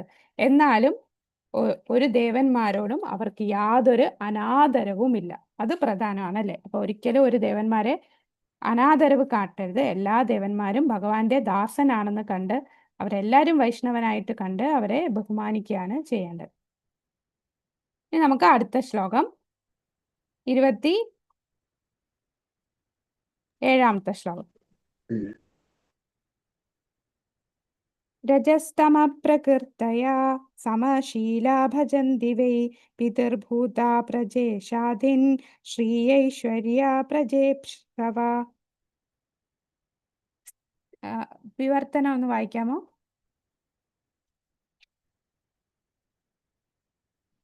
ഹരേ കൃഷ്ണ. ഹരേ കൃഷ്ണ മാതാജി. വായിക്കട്ടെ. ഹരേ കൃഷ്ണ. പ്രഭു എത്തിയോ? ജഗന്നാഥ് പുരിയിൽ പോയിരുന്നു എന്ന് പറഞ്ഞു. ഞാൻ അന്ന് എത്തിയിട്ടായിരുന്നു, കഴിഞ്ഞ ക്ലാസ് അതെ. ഉണ്ടായിരുന്നു മാതാജി. ഇന്നലെ ഉണ്ടായിരുന്നല്ലേ? ഓക്കെ. അതെ, അതെ. കഴിഞ്ഞ ക്ലാസ്സിൽ പ്രഭു പുരിയില് എല്ലാം കാണാൻ സാധിച്ചു അല്ലേ? ജഗന്നാഥിനെ. ഹരി ബോൾ. ഭഗവാന്റെ കൃപ. ഹരേ കൃഷ്ണ. നല്ല തിരക്കും വായിക്കട്ടെ ഉണ്ടായിരുന്നു. മാതാജി. നല്ല വായിച്ചോ. തിരക്കുണ്ടായിരുന്നു. തിരക്കും. ശ്രീല പ്രഭുപാദ് കി ജയ്. രജോ തമോ ഗുണത്തിൽ അധിഷ്ഠിതരായവർ കന്യകമാർ സമ്പത്ത്, അധികാരം, സന്തതി എന്നീ ഭൗതിക നേട്ടങ്ങൾ അഭിലഷിക്കുകയാൽ ആ ഭൗതിക നേട്ടങ്ങളുടെ ക്ഷിപ്രസാധ്യത്തിനായി പിതൃക്കളെയും മറ്റ് ജീവാത്മാക്കളെയും വിശ്വപ്രവർത്തനങ്ങളുടെ അധികാരമുള്ള ദേവന്മാരെയും ആരാധിക്കും. ഹരേ കൃഷ്ണ. അപ്പൊ എന്തുകൊണ്ടാണ് മറ്റ് ദേവീദേവന്മാരെ ആരാധിക്കുന്നത്? ഭൗതികമായിട്ടുള്ള ആഗ്രഹം, സ്ത്രീ, സമ്പത്ത്, അധികാരം, സന്തതികൾ, അങ്ങനെയുള്ള ആ കാര്യങ്ങൾക്ക് വേണ്ടിയാണ്. അതൊക്കെ നേടാൻ ആഗ്രഹം. ഇതാണ് നമ്മൾ പറയുന്ന കാമസ്തസ്ഥേ ഹൃതജ്ഞാന. അന്യദേവന്മാരെ കാമം സാധിക്കാൻ വേണ്ടിയാണ് അന്യദേവന്മാരെ ആരാധിക്കുന്നത്. കൂടാതെ ഭഗവാൻ പറയുന്നുണ്ട് ഭഗവത്ഗീതയില്, ഈ അന്യദേവന്മാരെ ആരാധിക്കുന്നത് അവിധിപൂർവകം അല്ലെ, വിധിപ്രകാരമല്ല അവർ ആരാധിക്കുന്നത്. ഈവൻ നമുക്ക് അങ്ങനെ ആഗ്രഹം ഉണ്ടെങ്കിൽ പോലും വിഷ്ണുവിനോട് പറയാം. കാരണം എന്താണ്? ആഗ്രഹം ഉണ്ടെങ്കിലും അകാമ സർവകാമോവ മോക്ഷകാമ ഉദാരതി. കാമമുണ്ടേലും കാമമില്ലേലും മോക്ഷം ആഗ്രഹിക്കുന്നെങ്കിലും എല്ലാരും വിഷ്ണുവിനെ ആരാധിക്കുക. കാരണം വിഷ്ണുവിന് നമ്മളെ ശുദ്ധീകരിക്കാൻ പറ്റും അല്ലെ. ധ്രുവ മഹാരാജാവ് അർത്ഥം ആഗ്രഹിച്ചാണ് അല്ലെ, എൻ്റെ മുത്തച്ഛനേക്കാളും ഉയർന്ന സ്ഥാനം വേണമെന്ന് ആഗ്രഹിച്ചാണ് വിഷ്ണുവിനെ ആരാധിച്ചത്. പക്ഷെ അവസാനം ഭഗവാനെ കണ്ടപ്പോ എന്താ പറഞ്ഞത്? എനിക്ക് ഭൗതികമായിട്ട് ഒരു ആഗ്രഹവും ഒന്നും വേണ്ട, ഒരു കുപ്പിച്ചില്ലാണല്ലോ ഞാൻ ആഗ്രഹിച്ചത്, ഒരു ഡയമണ്ട് ഉണ്ടായിട്ട് അല്ലെ, ആ ഭഗവാനോടുള്ള ഭക്തി അതാണ് ഏറ്റവും ഉയർന്നത്, എന്നിട്ട് ഞാൻ ഈ കുപ്പിച്ചില്ലാണല്ലോ ആഗ്രഹിച്ചത്. അപ്പൊ നമ്മുടെ ആഗ്രഹങ്ങൾ ഇല്ലാതാക്കാൻ സാധിക്കും. നമ്മൾ ആഗ്രഹത്തോടു കൂടി ഭഗവാന്റെ അടുത്ത് ചെന്നാൽ ഭഗവാൻ നമ്മളെ ശുദ്ധീകരിക്കും. പക്ഷെ മറ്റ് ദേവീദേവന്മാരുടെ അടുത്ത് ചെന്നാൽ അവർ അവിധിപൂർവകം, അതായത് ഒരു മെയിൻ സെൻട്രലിലെ ഒരു വ്യക്തിയുണ്ട്, പക്ഷെ അദ്ദേഹത്തിന്റെ കീഴിലുള്ള പല പല താഴ്ന്ന ജോലിക്കാരുണ്ട്. ആ ജോലിക്കാരെടുത്ത് നമ്മൾ കാര്യസാധനത്തിന് പോയി കൈക്കൂലി കൊടുക്കുന്ന പോലാണ്. അപ്പൊ ആ കൈക്കൂലി കൊടുക്കുന്നത് പോലാണ് മറ്റ് ദേവീദേവന്മാരെ ആരാധിക്കുന്നത്. അപ്പൊ ഇങ്ങനെയുള്ള ആരാധന അവിധിപൂർവകമാണ് അല്ലെ. അപ്പൊ അത് ഭഗവത്ഗീതയിലെ ചില ശ്ലോകങ്ങൾ ഇവിടെ ഭാവാർത്ഥത്തില് പറയുന്നുണ്ട്. 7.20 23 ഭഗവത്ഗീതയിലെ ആ ശ്ലോകങ്ങളാണ് പറയുന്നത്. ഇനി ഇവിടെ നമുക്ക് കാണാം, ഭൗതിക ആസ്വാദനത്തെ അധികമായി സ്വീകരിക്കുക എന്നാൽ ഭൗതികാസ്തിത്വത്തിലെ ക്ലേശങ്ങളിൽ കൂടുതൽ സ്വയം ബന്ധനസ്ഥനാവുക എന്നാണ് അർത്ഥം. നമ്മളുടെ ഒരു ഭൗതിക ആഗ്രഹം ചോദിച്ച് ഒരു ദേവനോട് ചെന്നു, ദേവൻ അത് സാധിച്ചു തന്നു. അപ്പം എന്താ സംഭവിക്കുക? നമുക്ക് എല്ലാ പ്രശ്നങ്ങളും തീർന്നോ? നമ്മളുടെ ആഗ്രഹങ്ങൾക്ക് ഒരു അന്ത്യമില്ലല്ലേ. ഒന്ന് കിട്ടിയാൽ പിന്നെ അടുത്തത് വേണം, ഒരിക്കലും തൃപ്തിപ്പെടുത്തില്ല. ഈ ചിലർ പറയും എനിക്കൊരു ജോലി കിട്ടിയാൽ ഞാൻ രക്ഷപ്പെട്ടു, എനിക്കൊരു ജോലി കിട്ടിയാൽ മതി. ഇപ്പൊ ജോലി കിട്ടിക്കഴിഞ്ഞാലോ തൃപ്തി വരത്തില്ല, എനിക്ക് ഇത്രയും സാലറി പോരാ, ഇനിയും സാലറി കൂട്ടണം. അത് കൂട്ടിക്കൊടുത്താലോ ഇത്രയും പോരാ, ഇനിയും വേണം. അപ്പോൾ ആഗ്രഹങ്ങൾക്കൊരു ശമനമില്ല. നമുക്ക് ഓരോ പ്രശ്നങ്ങൾ ഇങ്ങനെ ഒന്നിനു പുറകെ ഒന്നായിട്ട് വീണ്ടും പുതിയ പ്രശ്നങ്ങൾ വരും. അതുകൊണ്ടാണ് ഈ ഭൗതിക ആസ്വാദനത്തെ അധികമായി സ്വീകരിക്കുക എന്നാൽ ഭൗതികാസ്ത്രത്തിലെ ക്ലേശങ്ങൾ കൂടുതൽ സ്വയം ബന്ധനസ്ഥനാവുകയാണ് അർത്ഥം. അധികം ധനം, അധികം യുവതികൾ, മിഥ്യയായ ആഭിജാത്യം എന്നിവയെല്ലാം ഭൗതിക പ്രവണതയുള്ള മനുഷ്യന് ചുരുക്കം ചില ആവശ്യങ്ങളാണ്. കാരണം വിഷ്ണു ആരാധനയിലൂടെ ലഭിക്കുന്ന നേട്ടത്തെക്കുറിച്ച് അവന് യാതൊരു അറിവുമില്ല. വിഷ്ണുവിനെ ആരാധിക്കുന്നതിലൂടെ ഒരാൾക്ക് ഈ ജീവിതത്തിലും മരണാനന്തര ജീവിതത്തിലും നേട്ടമുണ്ടാക്കാൻ കഴിയും. ഈ തത്വങ്ങളെ വിസ്മരിച്ചുകൊണ്ട് മൂഢന്മാരായ ജനങ്ങൾ അധികം സമ്പത്ത്, ബഹുഭാര്യമാർ, അധികം സന്തതികൾ എന്നിവയുടെ പിറകെ പോവുകയും അതിനായി വിവിധ ദേവന്മാരെ ആരാധിക്കുകയും ചെയ്യുന്നു. ജീവിതത്തിന്റെ ലക്ഷ്യം ജീവിത ക്ലേശങ്ങൾക്ക് വിരാമമിടുകയാണ്, അല്ലാതെ അവയെ വർദ്ധിപ്പിക്കുകയല്ല. ഇപ്പൊ മറ്റ് ദേവീദേവന്മാരെ ആരാധിച്ചാൽ ഈ ഭൗതിക ക്ലേശത്തെ കൂടുതൽ കുരുക്കില് വരും. കാരണം നമ്മളുടെ ആഗ്രഹത്തെ ഇല്ലാതാക്കില്ല, പക്ഷെ ഭഗവാന് നമ്മളുടെ ഉള്ളിലെ ആഗ്രഹത്തിനെ തന്നെ വേരോടെ കളയാനായിട്ട് ഭഗവാന് സാധിക്കും. അതുകൊണ്ടാണ് നമുക്ക് ധനം ആവശ്യമുണ്ടെങ്കിലും പോലും ഭഗവാനെ നമ്മൾ സമീപിക്കുക. ഭഗവാൻ അതിനെ നമ്മളെ ശുദ്ധീകരിക്കും. ഇവിടെ പ്രഭുപാദർ പറയുന്നുണ്ട്, ഒരാൾ കഠിനാധ്വാനം ചെയ്യുകയും അസ്തിത്വത്തിനായുള്ള കഠിന പ്രയത്നത്തിന്റെ ഫലങ്ങളിൽ പരമപുരുഷനെ ആരാധിക്കുകയും ചെയ്യണം. മാത്രവുമല്ല ജീവിതത്തിന്റെ ആദർശ സൂക്തവും അതുതന്നെ ആക്കണമെന്ന് പറയുന്നു. നമുക്ക് അടുത്ത ശ്ലോകത്തിലേക്ക് പോവാം. 28. നമ്മൾ തീരാറായി. മൊത്തം 34 ശ്ലോകമേ ഉള്ളൂ. 28ാമത്തെ ശ്ലോകം. 28, 29 ഒന്നിച്ചുള്ള ശ്ലോകമാണ്. 28. വാസുദേവ പരാവേദ വാസുദേവ പരാമഖ വാസുദേവ പരായോഗ വാസുദേവ പരാക്രിയ വാസുദേവ പരം ജ്ഞാനം വാസുദേവ പരം തപ വാസുദേവ പരധർമ്മോ വാസുദേവ പരാഗതി. അപ്പൊ ഈ ഒരു ശ്ലോകത്തിലൂടെ സൂത ഗോസ്വാമി പറയുന്നത് വാസുദേവനാണ് എല്ലാ പ്രക്രിയകളുടെയും ആ ഒരു കൺക്ലൂഷൻ എന്ന് പറയുന്നത്, അല്ലെ? അതിന്റെ എല്ലാത്തിൻ്റെയും കൺക്ലൂഷൻ വാസുദേവനായിട്ട് ഈ ഒരു ശ്ലോകത്തിൽ പറയുന്നു. ഇപ്പൊ ഇവിടെ വേദശാസ്ത്രങ്ങളിൽ എന്താ പറയുന്നത് നോക്കാം. ഇതിന്റെ വിവർത്തനം ഒന്ന് വായിക്കാമോ? ഇതുവരെ വായിക്കാത്തവര് ഒന്ന് വായിക്കണേ. വിവർത്തനം. ഹരേ കൃഷ്ണ. ആരും ഇല്ല വായിക്കാൻ? ആരും വായിക്കുന്നില്ല മാതാജി. ഹരേ കൃഷ്ണ, വായിച്ചോളൂ മാതാജി.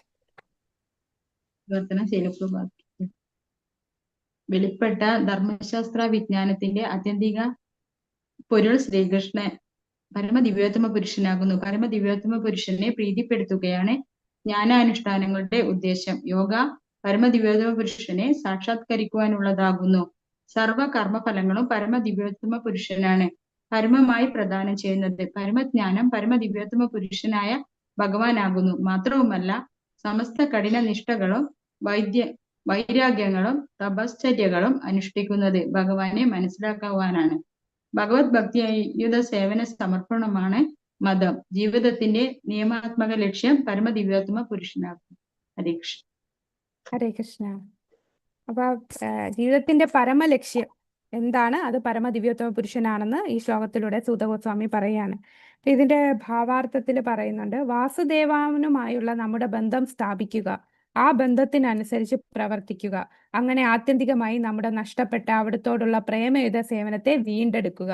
ഇതാണ് വേദങ്ങളുടെ സാരം. ഭഗവാനുമായിട്ടുള്ള ശാശ്വത ബന്ധം പുനഃസ്ഥാപിക്കുക, അല്ലെ? നമുക്കൊരു എറ്റേണൽ റിലേഷൻഷിപ്പ് ഉണ്ട്. അതിലെത്തുക, ആ പ്രേമയുത സേവനം വീണ്ടെടുക്കുക. നമ്മളുടെ എല്ലാവരുടെ ഉള്ളിലുള്ളതെയാണ്, അതിനെ വീണ്ടെടുക്കുകയാണ് വേണ്ടത്. അപ്പൊ ആ ഭഗവാനുമായിട്ടുള്ള ബന്ധം സ്ഥാപിക്കുക, അതനുസരിച്ച് പ്രവർത്തിക്കുക, ഇതാണ് നമ്മൾ ചെയ്യേണ്ടത്. വേദങ്ങളുടെ ഭഗവത്ഗീതയിൽ ഇതേ സിദ്ധാന്തത്തെ സ്വവാക്യത്താൽ ഭഗവാൻ സ്ഥിരീകരിക്കുന്നു. വേദങ്ങളുടെ ആത്യന്തികമായ ഉദ്ദേശം അവിടുത്തെ അറിയുകയാണ്. വേദേശ്ച സർവേ അഹമേവ വേദ്യോ വേദാന്തകൃത് വേദവിദേവ ചാഹം. ഭൗതിക പ്രകൃതിയാൽ ബദ്ധരായ പതീതാത്മാക്കളെ പരമദിവ്യോത്തമ പുരുഷനായ കൃഷ്ണനെ കുറിച്ച് അനുസ്മരിക്കുവാനായി മാത്രമാണ് വാസുദേവന്റെ രൂപത്തിലുള്ള തന്റെ അവതാര മുഖേന ഭഗവാൻ സമസ്ത വേദശാസ്ത്രങ്ങളെയും സജ്ജമാക്കിയിരിക്കുന്നത്. ഇനി നമുക്ക് ബാക്കി ഇനി അടുത്ത പാരഗ്രാഫിലൊക്കെ എന്താണ് ആസന, ധ്യാന, പ്രാണായാമ അങ്ങനെയുള്ള ചില യജ്ഞങ്ങളുടെ പ്രക്രിയയെ കുറിച്ച് പറയുന്നുണ്ട്. പിന്നെ തപസ്യ, ഭഗവത്ഗീതയിലെ ചില ശ്ലോകങ്ങളൊക്കെയാണ്, നമുക്ക് നേരത്തെ അറിയാവുന്നതാണ്. അതൊന്ന് ജസ്റ്റ് വായിച്ചു നോക്കിയാൽ മനസ്സിലാവും. പിന്നെ തപസ്യ എന്താണ് എന്നുള്ളത് അടുത്ത പാരഗ്രാഫിൽ പറയുന്നുണ്ട്. എന്താണ് തപസ്യ? അപ്പൊ ഏത് തപശ്ചര്യ ചെയ്താലും എന്തായിരിക്കണം നമ്മളുടെ ലക്ഷ്യം? വാസുദേവ തലത്തിൽ ആത്മീയ അസ്തിത്വത്തിലുള്ള ജീവിതം ആരംഭിക്കാനും അത് മുഖേന സഹായിക്കാനുമായിരിക്കണം നമ്മൾ ചെയ്യുന്ന എല്ലാ ക്ലേശകരമായിട്ടുള്ള തപസ്യയും. ഏത് തപസ്യ ചെയ്താലും അത് വാസുദേവനിൽ എത്തിച്ചെല്ലണം. അതിനു വേണ്ടിയുള്ള തപസ്യാണ് നമ്മൾ ചെയ്യേണ്ടത്. അപ്പൊ അത് സത്വഗുണത്തിലുള്ള തപസ്യ തന്നെ പല തലത്തിലുണ്ട്, അല്ലെ? രജോ ഗുണം, തമോ ഗുണം. അതിൽ സത്വഗുണത്തിലുള്ള തപസ്യയിലായിരിക്കണം നമ്മൾ ചെയ്യേണ്ടത്. പിന്നെ ജീവജാലങ്ങളെല്ലാം ഭഗവാന്റെ ആന്തരിക ശക്തിയുമായിട്ട് സമ്പർക്കം പുലർത്തണം. അങ്ങനെയാകുമ്പോൾ നമുക്ക് മുക്തിയിലേക്ക് എത്താൻ സാധിക്കും. ഇതാണ് ഈ ഒരു ഭാവാർത്ഥത്തിൽ പറഞ്ഞിരിക്കുന്നത്. ഇനി ലാസ്റ്റ് പാരഗ്രാഫിലും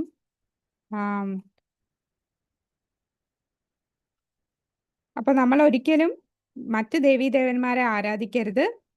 എല്ലാത്തിൻ്റെയും ആ സൃഷ്ടി, സ്ഥിതി, സംഹാരം എല്ലാം ആ ഭഗവാന്റെ കൈകളിലാണ്, ആ ഭഗവാനിലാണ് ആരാധിക്കേണ്ടത്. ഭഗവാൻ എപ്പോഴും അതീന്ദ്രിയമായിട്ടാണ് സ്ഥിതി ചെയ്യുന്നത്.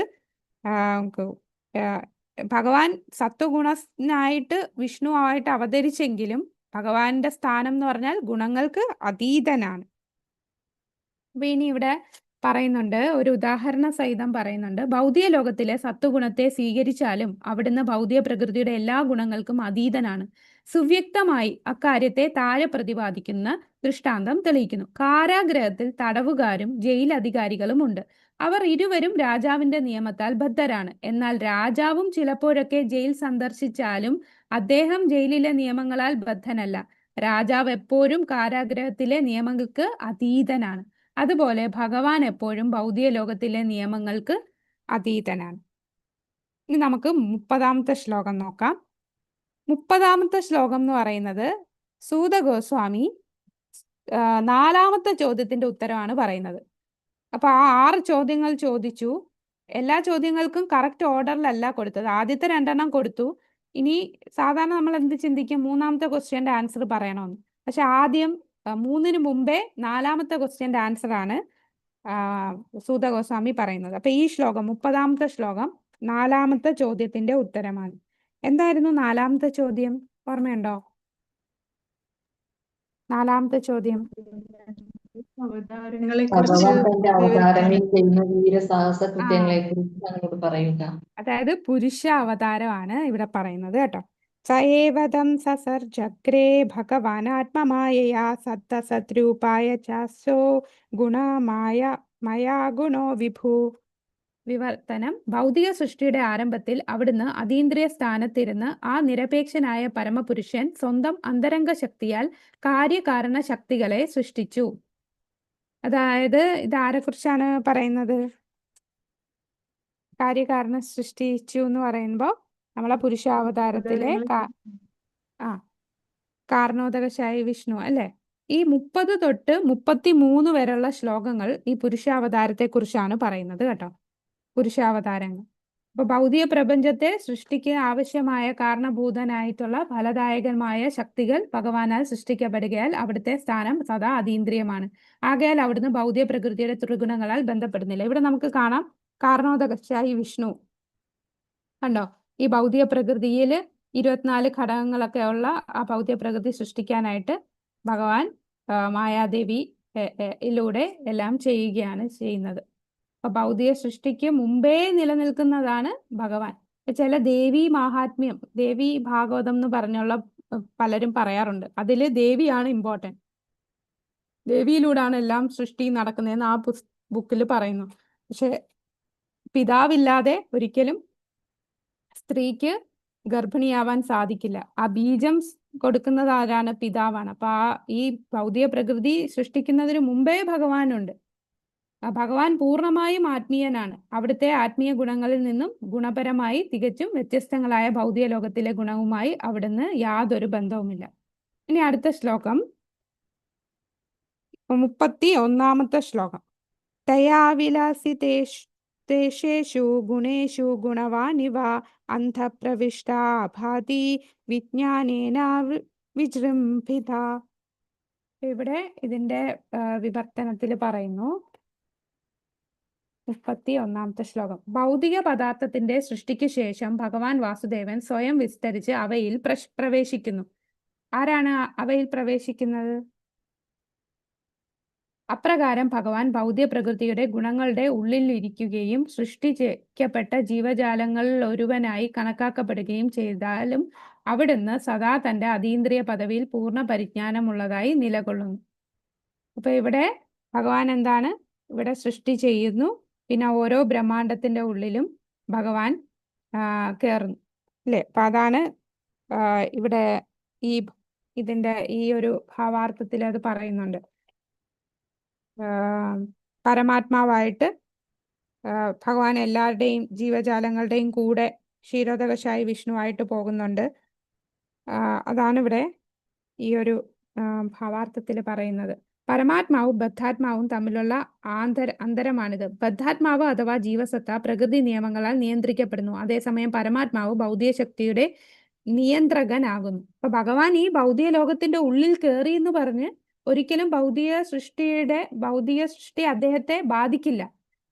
ജീവാത്മാവിനെ ഭൗതിക സൃഷ്ടി ബാധിക്കും, അല്ലെ? ജീവസത്ത പ്രകൃതിയാൽ നിയന്ത്രിക്കപ്പെടുകയാണ്. പക്ഷെ ഈ പ്രകൃതിയെ നിയന്ത്രിക്കുന്നത് ആ പരമാത്മാവായിട്ടുള്ള ഭഗവാനാണല്ലേ. അപ്പൊ ഭഗവാൻ ഇതിന്റെ ഉള്ളിൽ കയറിയാലും ഭഗവാനെ ത്രിഗുണങ്ങൾ ബാധിക്കില്ല. മായാവാദികൾ പറയുന്നത് അങ്ങനാണ്. എന്താണ് മായാവാദ സിദ്ധാന്തം?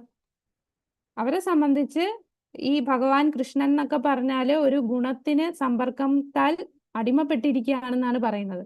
ഈ ഒരു ഭൗതിക ലോകത്ത് ഒരു ശരീരം എടുത്ത് വന്ന് ഗുണങ്ങളുടെ കൺട്രോളിലാണ് ഓരോ പ്രവർത്തികൾ ചെയ്യുന്നത്. പക്ഷെ ഭഗവാൻ അതീന്ദ്രിയനാണ്, ഗുണങ്ങൾക്ക് അതീതനാണ്. ഈ ഭൗതിക ലോകത്ത് കയറിയാൽ പോലും ഗുണങ്ങൾ അദ്ദേഹത്തെ ബാധിക്കില്ല. അവര് പറയുന്ന ഈ ലീലകളൊക്കെ ആടിയിട്ട് വീണ്ടും എന്താണ് ആ ബ്രഹ്മജ്യോതിയില് തിരിച്ച് ആ പരമസത്യമായിട്ട് പോകും എന്നാണ് മായാവാദ സിദ്ധാന്തം പറയുന്നത്. പക്ഷെ ഇവിടെ പറയുന്നു പരമാത്മാവായിട്ടുള്ള ഭഗവാൻ ഒരിക്കലും ആ ത്രിഗുണങ്ങളുടെ ഉള്ള ആ സൃഷ്ടിയിൽ കയറി എന്ന് പറഞ്ഞ് അത് ബാധിക്കില്ല. ഇനി 32-ാമത്തെ ശ്ലോകം. 32-ാമത്തെ യഥാഹി അവഹീതോ വഹീർ ധാരു ഏകസ്വയോനിഷു നാനേവ ഭാതി വിസ്വാത്മാ ഭൂതേഷു ച തഥാ പുമാൻ. വിറകിൽ അഗ്നി നിറഞ്ഞിരിക്കുന്നത് പോലെ ഭഗവാൻ പരമാത്മാവായി സർവ്വ വസ്തുക്കളിലും വ്യാപിച്ചിരിക്കുന്നു. അങ്ങനെ അദ്വിതീയനായ നിരപേക്ഷ പുരുഷനായി ഇരുന്നിട്ടും അവിടുന്ന് പല വൈവിധ്യങ്ങളിലുള്ളതുപോലെ കാണപ്പെടുന്നു. അപ്പൊ അതെന്ന് പറഞ്ഞാൽ ഓരോ ജീവാത്മാവിന്റെ ഉള്ളിലും ഓരോ ജീവജാലങ്ങളുടെ ഉള്ളിലും പരമാത്മാവായിട്ട് ക്ഷീരോദകശായി വിഷ്ണു പരമാത്മാവായിട്ട് കയറുന്നു. ആ കാര്യമാണ് ഈ പറയുന്നത് 32-ാമത്തെ ശ്ലോകത്തില്. അപ്പൊ ഇവിടെ ഭാവാർത്ഥം നോക്കിയാൽ നമുക്ക് കാണാം. ഇവിടെ പ്രഭുപാദർ ഇവിടെ ന്യൂട്രോൺ, പ്രോട്ടോൺ ഇങ്ങനെയുള്ള കാര്യങ്ങളൊക്കെ ഇവിടെ പറയുന്നുണ്ട്. ദ്രവ്യം, പ്രതിദ്രവ്യം, പ്രോട്ടോൺ, ന്യൂട്രോൺ എന്നിവയിലൊക്കെ ഉചിതമായ ആത്മീയ വികാസമുള്ള ഒരുവന് ഭഗവാന്റെ പരമാത്മാ രൂപത്തിന്റെ പ്രത്യക്ഷ സാന്നിധ്യത്തെ കാണാൻ സാധിക്കും, അല്ലെ? ഓരോ ഭൗതിക വസ്തുവിലും നമ്മളുടെ ഉള്ളിലും പരമാത്മാവുണ്ട്, അല്ലെ? തൂണിലും തുരുമ്പിലും മണ്ണിലും വിണ്ണിലും കാണുന്നു എന്ന് പറയുന്ന പോലെ എല്ലാ ആറ്റത്തിലും ഭഗവാൻ പരമാത്മാവായിട്ട് വസിക്കുന്നു.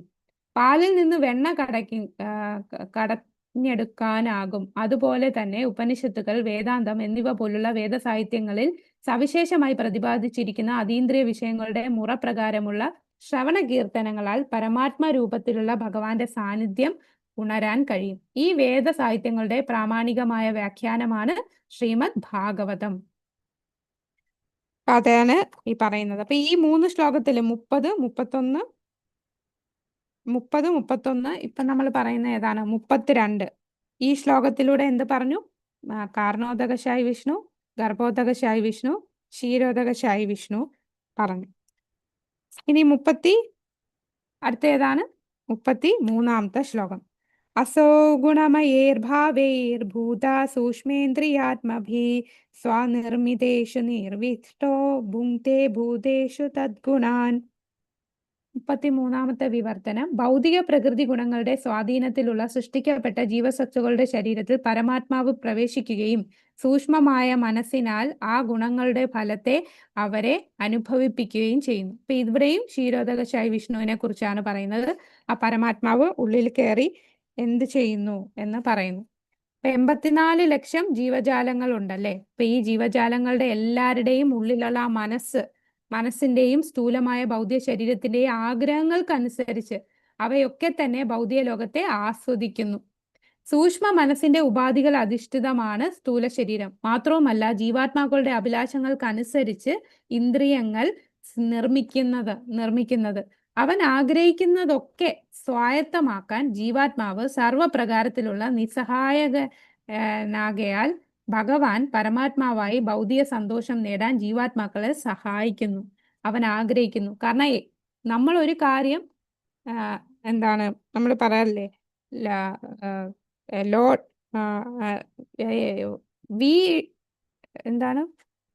വി പ്രപ്പോസസ് ഗോഡ് ഡിസ്പോസസ് എന്ന് പറയും. നമുക്ക് ആഗ്രഹിക്കാനേ പറ്റൂ, അത് സാധിച്ചു തരാൻ പരമാത്മാവിനെ സാധിക്കൂ. അപ്പൊ നമുക്കൊരു ആഗ്രഹം ഉണ്ടെങ്കിൽ പരമാത്മാവ് സാങ്ഷൻ ചെയ്യാതെ ഒന്നും നടക്കില്ല, അല്ലെ? ഒരു ഇല പോലും അനങ്ങില്ല പരമാത്മാവിന്റെ അനുവാദമില്ലാതെ. അപ്പൊ ആ പരമാത്മാവ് സാങ്ഷൻ ചെയ്തു കൊടുക്കുന്നത് എന്താണ്? ആ പരമാത്മാവ് ആ ജീവാത്മാവിന്റെ ആഗ്രഹങ്ങളെല്ലാം മനസ്സിലാക്കും. ആ ആഗ്രഹം മനസ്സിലാക്കി ആ പരമാത്മാവ് എന്ത് ചെയ്യും? അവരുടെ ആഗ്രഹങ്ങളെ സാധിച്ചു കൊടുക്കുകയാണ് ചെയ്യുന്നത്. ഇപ്പൊ ഒരു പുത്രന്റെ സുഖദുഃഖങ്ങളെല്ലാം പരോക്ഷമായി പിതാവിന്റെയും സുഖദുഃഖങ്ങളാകുന്നു. എന്നിരുന്നാലും ഒരു തരത്തിലും പുത്രന്റെ സുഖദുഃഖങ്ങൾ പിതാവിനെ നേരിട്ട് ബാധിക്കുകയില്ല. ഭഗവാൻ അത്രത്തോളം കരുണാമയനാകയാൽ സദാ ജീവാത്മാക്കളുടെ കൂടെ പരമാത്മാവായി സ്ഥിതി ചെയ്യുന്നു. അങ്ങനെ ജീവാത്മാക്കളെ യഥാർത്ഥ ആനന്ദത്തിലേക്ക് പരിവർത്തനം ചെയ്യാൻ അവിടുന്ന് സദാ പരിശ്രമിക്കുന്നു. അപ്പൊ ഇതാണ് നമ്മൾ 30 തൊട്ട് 33 വരെയുള്ള ശ്ലോകങ്ങൾ. ആ ശ്ലോകങ്ങളെല്ലാം 4ാമത്തെ ചോദ്യത്തിന്റെ ഉത്തരവാണ്. അതായത് ഭഗവാന്റെ പുരുഷ അവതാരങ്ങൾ. കാരണോദകശായി വിഷ്ണു അവിടെയാണ് ഈ എന്താണ് ഈ ഭൗതിക പ്രകൃതിയെ സൃഷ്ടിക്കുന്നു. പിന്നെ ഓരോ ബ്രഹ്മാണ്ടം സൃഷ്ടിച്ചിട്ട് ഓരോ ബ്രഹ്മാണ്ടത്തിന്റെ ഉള്ളില് ഗർഭോദകശായി വിഷ്ണു ആയിട്ട് കയറുന്നു. പിന്നെ ഓരോ ജീവജാലങ്ങളെ ബ്രഹ്മാവ് അവർക്ക് രൂപം കൊടുത്തതിന് ശേഷം ക്ഷീരോദകശായി വിഷ്ണു പരമാത്മാവായിട്ട് എല്ലാ ജീവജാലങ്ങളുടെയും ഉള്ളിലേക്ക് കയറുന്നു. ഇനി 34ാമത്തെ ഈ അധ്യായത്തിലെ അവസാനത്തെ ശ്ലോകം. ഈ ശ്ലോകമാണ് 3ാമത്തെ ചോദ്യത്തിന്റെ ഉത്തരം. 3ാമത്തെ ചോദ്യം എന്തായിരുന്നു? 6 ചോദ്യങ്ങളിൽ 3ാമത്തെ ചോദ്യം ഭഗവാൻ ദേവകിയുടെ ഗർഭത്തിൽ എങ്ങനെ അവതരിച്ചു? അതെ, ദേവകി വസുദേവരുടെ ദേവകിയുടെ ഗർഭത്തിൽ ഭഗവാൻ അവതരിച്ചത് എന്തുകൊണ്ടാണ് എന്നുള്ളതിന് അതാണ് ഭാവയതി യേശ സത്വേന ലോകാൻ വൈലോക ഭാവന ലീലാവതാരനുരതോ ദേവതീര്യ നരാദിഷു. അപ്പൊ ഇവിടെ പറയുന്ന എന്താണ്? വിവർത്തനം ഒന്ന് വായിക്കാമോ? 34ാമത്തെ. ഹരേ കൃഷ്ണ. ഹരേ കൃഷ്ണ. അപ്രകാരം സർവപ്രപഞ്ചങ്ങളുടെയും പ്രഭുവായ ഭഗവാൻ ദേവന്മാരും മനുഷ്യരും നീചമൃഗങ്ങളും നിവസിക്കുന്ന അഖില ഗ്രഹങ്ങളും പരിപാലിക്കുന്നു. അവതാര രൂപങ്ങൾ കൈക്കൊള്ളുന്ന ഭഗവാൻ ലീലകളാടി ശുദ്ധ സത്വഗുണത്തിലുള്ളവരെ വീണ്ടെടുക്കുന്നു. ഹരേ കൃഷ്ണ. അതെ, അപ്പൊ ഇവിടെ ഈ ശ്ലോകത്തിൽ പറയുന്നത് ഭഗവാൻ എന്താണ് ചെയ്യുന്നത്? ഈ ഭഗവാൻ ഈ ലോകത്തിൽ എന്തിനാണ് ദേവകി പുത്രനായിട്ട് അവതരിച്ചത്? എന്തിനാണ്? ശുദ്ധമായ സത്വഗുണത്തിലുള്ളവരെ വീണ്ടെടുക്കാൻ അവൻ ലീലകൾ ചെയ്യുന്നു എന്ന് പറയുന്നു. അതായത് ഭക്തന്മാർക്ക് ആനന്ദം കൊടുക്കുവാനും ഭക്തന്മാർക്ക് ഭഗവാനെ കുറിച്ച് കേൾക്കാനും ഈ ലോകത്തിൽ നിന്ന് നമുക്ക് പോകാനും. അല്ലെ, കുന്തി ദേവിയുടെ പ്രാർത്ഥനയിൽ പറയുന്നുണ്ട് ഭഗവാന്റെ ശ്രവണം ചെയ്യാനും സ്മരണം ചെയ്യാനും ആരാധിക്കാനും ഒക്കെ ഒരു അവസരം തരികയാണ് ഭഗവാൻ ദേവകി പുത്രനായിട്ട് വന്നിട്ട്. അസംഖ്യം ഭൗതിക പ്രപഞ്ചങ്ങളിൽ ഓരോന്നിലും അസംഖ്യ ലോകങ്ങളുണ്ട്. ആ ലോകങ്ങളിൽ വിഭിന്ന പ്രകൃതി ഗുണങ്ങളിലുള്ള വ്യത്യസ്തങ്ങളായ ജീവിവർഗങ്ങൾ നിവസിക്കുന്നു. ഭഗവാൻ വിഷ്ണു സ്വയം അവയിൽ ഓരോന്നിലും ഓരോ തരം ജീവസമൂഹത്തിലും അവതരിക്കുന്നു. അവരിൽ ഭഗവത് സന്നിധിയിലേക്ക് മടങ്ങി ചെല്ലാനുള്ള ആഗ്രഹം വളർത്തുന്നതിനായി അത് പ്രധാനമാണ്. അപ്പൊ നമുക്ക് ഭഗവാൻ ഇവിടെ ലീലകളൊന്നും ആടിയില്ലെങ്കിൽ ഭഗവാനെ കുറിച്ച് നമ്മൾ കേൾക്കത്തുമില്ല, സ്മരിക്കുകയില്ല, ആരാധിക്കുകയില്ല, ഇവിടെ തന്നെ പെട്ടുപോകും. അപ്പൊ നമുക്കൊരു ആഗ്രഹം, എനിക്കിവിടെ നിന്ന് പോണം, ഈ ഒരു ആഗ്രഹം വളർത്താനായിട്ട് തൻ്റെ അതീന്ദ്രിയ ലീലകൾ അവർക്കിടയിൽ ഭഗവാൻ പ്രദർശിപ്പിക്കുകയാണ്. ഭഗവാൻ അവിടുത്തെ യഥാർത്ഥ അതീന്ദ്രിയ സ്ഥാനത്തെ ഒരിക്കലും മാറ്റുന്നില്ല.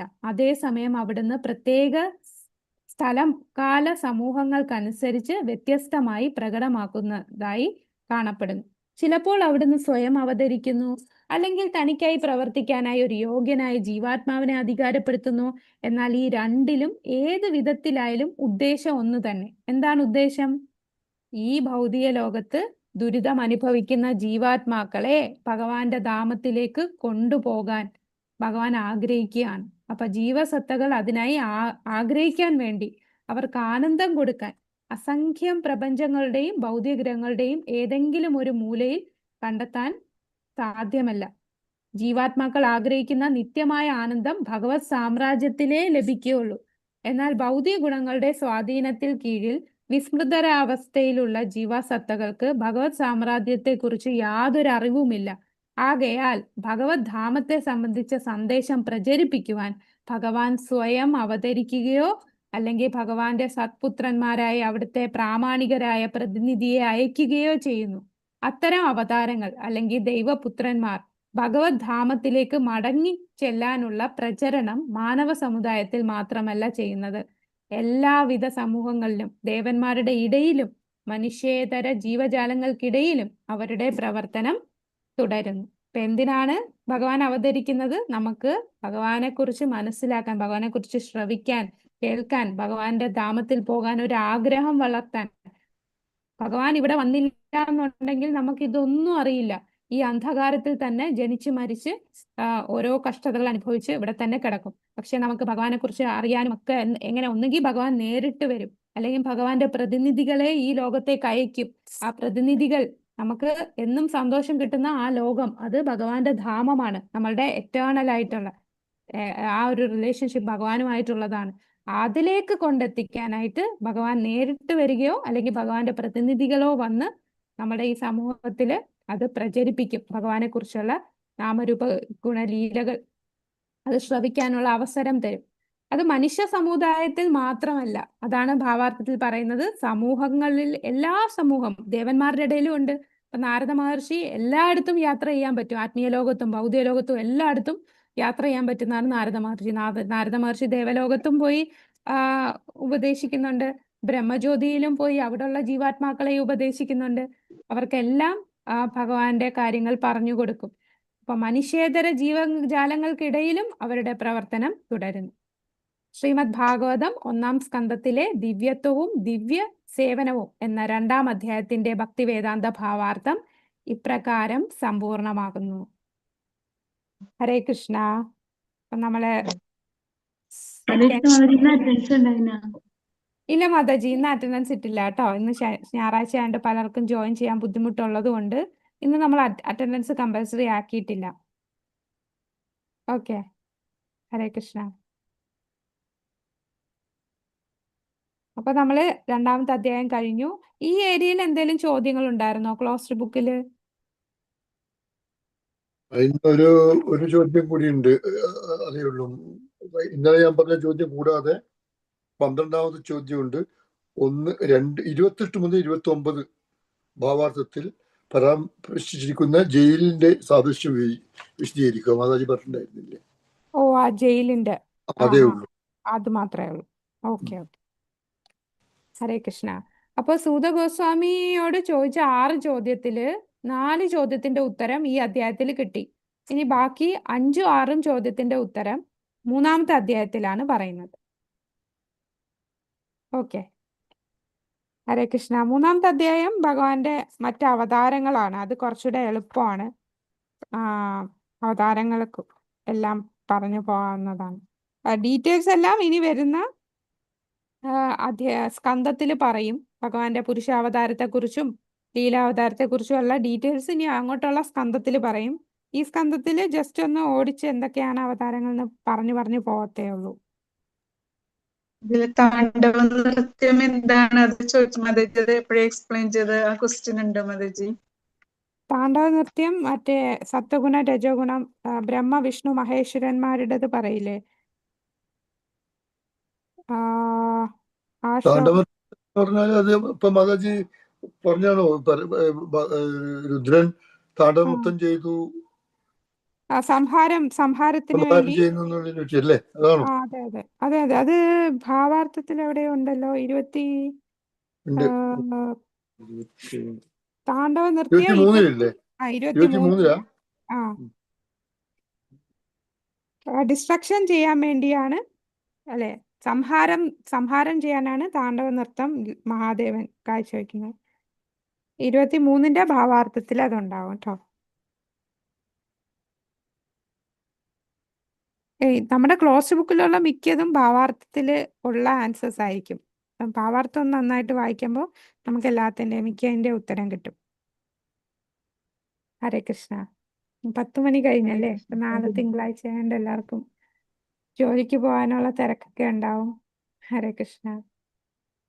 മാതാജി എന്തെങ്കിലും ഡൗട്ട് ചോദിക്കാൻ വന്നതാണ്? ഇല്ല മാതാജി, വെനസ്ഡേ അവലോകന ക്ലാസ് കഴിഞ്ഞ് എന്തെങ്കിലും ഡൗട്ട് ഉണ്ടെങ്കിൽ ചോദിക്കാൻ ശരി ശരി ശരി, ഓക്കെ. താങ്ക് യു മാതാജി. ഹരേ കൃഷ്ണ. ഹരേ ഹരേ കൃഷ്ണ മാതാജി. പ്രഭു. ഹരേ കൃഷ്ണ. നേരത്തെ ബ്രഹ്മാവിന്റെ ഈ കൽപ്പത്തിൽ ബ്രഹ്മാവായിരിക്കുന്ന ആ ജീവാത്മാവ് അദ്ദേഹത്തിന്റെ പ്യൂരിഫിക്കേഷൻ പൂർണ്ണമായെങ്കിൽ ഹി മൈറ്റ് ബി മുക്തി കിട്ടുമായിരിക്കും. അങ്ങനെ ഇല്ലെങ്കിൽ ഡീഗ്രേഡഡ് ആവാനുള്ള സാധ്യതയാണ്. അല്ല അദ്ദേഹം അതുമായിട്ട് തന്നെ അങ്ങനെ കണ്ടിന്യൂ ആകുന്ന സാധ്യത അവിടെ ഇല്ല അല്ലേ? ഒന്നെങ്കിൽ മുകളിലേക്ക് അല്ലെങ്കിൽ താഴോട്ട് എന്നുള്ളതാണ് അവിടെ കാണുന്നത് അല്ലേ? അങ്ങനെ പറയും. പക്ഷെ ചിലര് അത് തന്നെയായിട്ടും വരാറുണ്ട്. അവർ ആ ഒരു പൊസിഷനിൽ നിന്ന് പക്ഷെ പ്യൂരിഫൈ ആയിട്ടില്ല എന്നുണ്ടെങ്കിൽ അങ്ങനെയും ചാൻസ് ഉണ്ട്. പക്ഷെ ആര് യോഗ്യത, ബ്രഹ്മാവിന്റെ സ്ഥാനത്ത് ആര് യോഗ്യത ഇല്ലെങ്കിൽ ഭഗവാൻ തന്നെ ബ്രഹ്മാവിന്റെ സ്ഥാനം എടുത്ത് വരുമെന്നും പറയുന്നുണ്ട്. ഇപ്പോഴത്തെ ബ്രഹ്മാവ്, നമ്മളുടെ ബ്രഹ്മാവ് പക്ഷെ വലിയ ഭക്തനാണല്ലേ? ചൈതന്യ മഹാപ്രഭു വന്നപ്പോ ആരാണ് ബ്രഹ്മാവ്? ആരായിട്ട് വന്നു? ഹരിദാസ് താക്കൂർ നാമാചാര്യനായിട്ട് വന്നു. അപ്പൊ ഈ ബ്രഹ്മാണ്ടത്തിൽ ഇപ്പം കറന്റ്ലി നടക്കുന്ന ബ്രഹ്മാവ് എന്ന് പറഞ്ഞാൽ ഭഗവാന്റെ ഉയർന്ന ഭക്തനാണ്. അപ്പൊ അദ്ദേഹത്തിന്റെ കാലം കഴിയുമ്പോൾ അദ്ദേഹം തീർച്ചയായിട്ടും ഭഗവദ്ധാമത്തിൽ പോകും. കൂടാതെ ആ ബ്രഹ്മലോകത്ത് ആരൊക്കെ ഉണ്ടായിരുന്നോ അവരെയും കൂടെ ബ്രഹ്മാവ് കൊണ്ടുപോകും എന്നാണ് പറയുന്നത്. അതായത് ആ ബ്രഹ്മലോകത്ത് ബ്രഹ്മാവിന്റെ കൂടെ ലോകത്തുള്ള യോഗികളും മറ്റു ഭക്തന്മാരും അവിടെ ഭക്തിയുത സേവനം ചെയ്തുകൊണ്ടിരിക്കുകയാണ്. ബ്രഹ്മാവാണ് അവിടെ നേതാവായിട്ട് നിന്ന് എല്ലാവരെയും ചെയ്യിപ്പിക്കുന്നത്. അപ്പൊ ആ ബ്രഹ്മാവിന്റെ കാലം കഴിയുമ്പോൾ ബ്രഹ്മാവിന്റെ കൂടെ ആ ലോകത്തുള്ളവർക്കും പെർഫെക്ഷനിലെത്താൻ സാധിക്കും എന്ന് പറയുന്നുണ്ട്. ഹരേ കൃഷ്ണ. ഹരേ കൃഷ്ണ. ഹരേ കൃഷ്ണ. ഹരേ കൃഷ്ണ. അപ്പോൾ നമുക്ക് ഇന്ന് ചുരുക്കാം അല്ലേ? അപ്പൊ അടുത്ത ആഴ്ച ക്ലാസ് ഇല്ല. ശനിയാഴ്ച നമുക്ക് ശ്ലോക ടെസ്റ്റ്, ആദ്യത്തെ അധ്യായത്തിന്റെ. ഇനി ഉടനെ രണ്ടാമത്തെ അധ്യായത്തിന്റെ ശ്ലോക ടെസ്റ്റ് വരും. അത് കഴിഞ്ഞ് ഇതുകൂടെ നമുക്ക് പഠിച്ചു തുടങ്ങിക്കോളൂ. Okay. Hare Krishna. Hare Krishna. Thank you മാതാജി. Thank you. വാഞ്ചാകൽപതരുഭ്യശ്ച കൃപാ സിന്ധുഭ്യോ വച പതിതാനാം പാവനേഭ്യോ വൈഷ്ണവേഭ്യോ നമോ നമഃ. अनंत कोटि वैष्णव वृंद की जय। श्रील प्रभुपाद की जय। गुरु महाराज की जय। गौर प्रेमानंदे। हरि हरि बोल।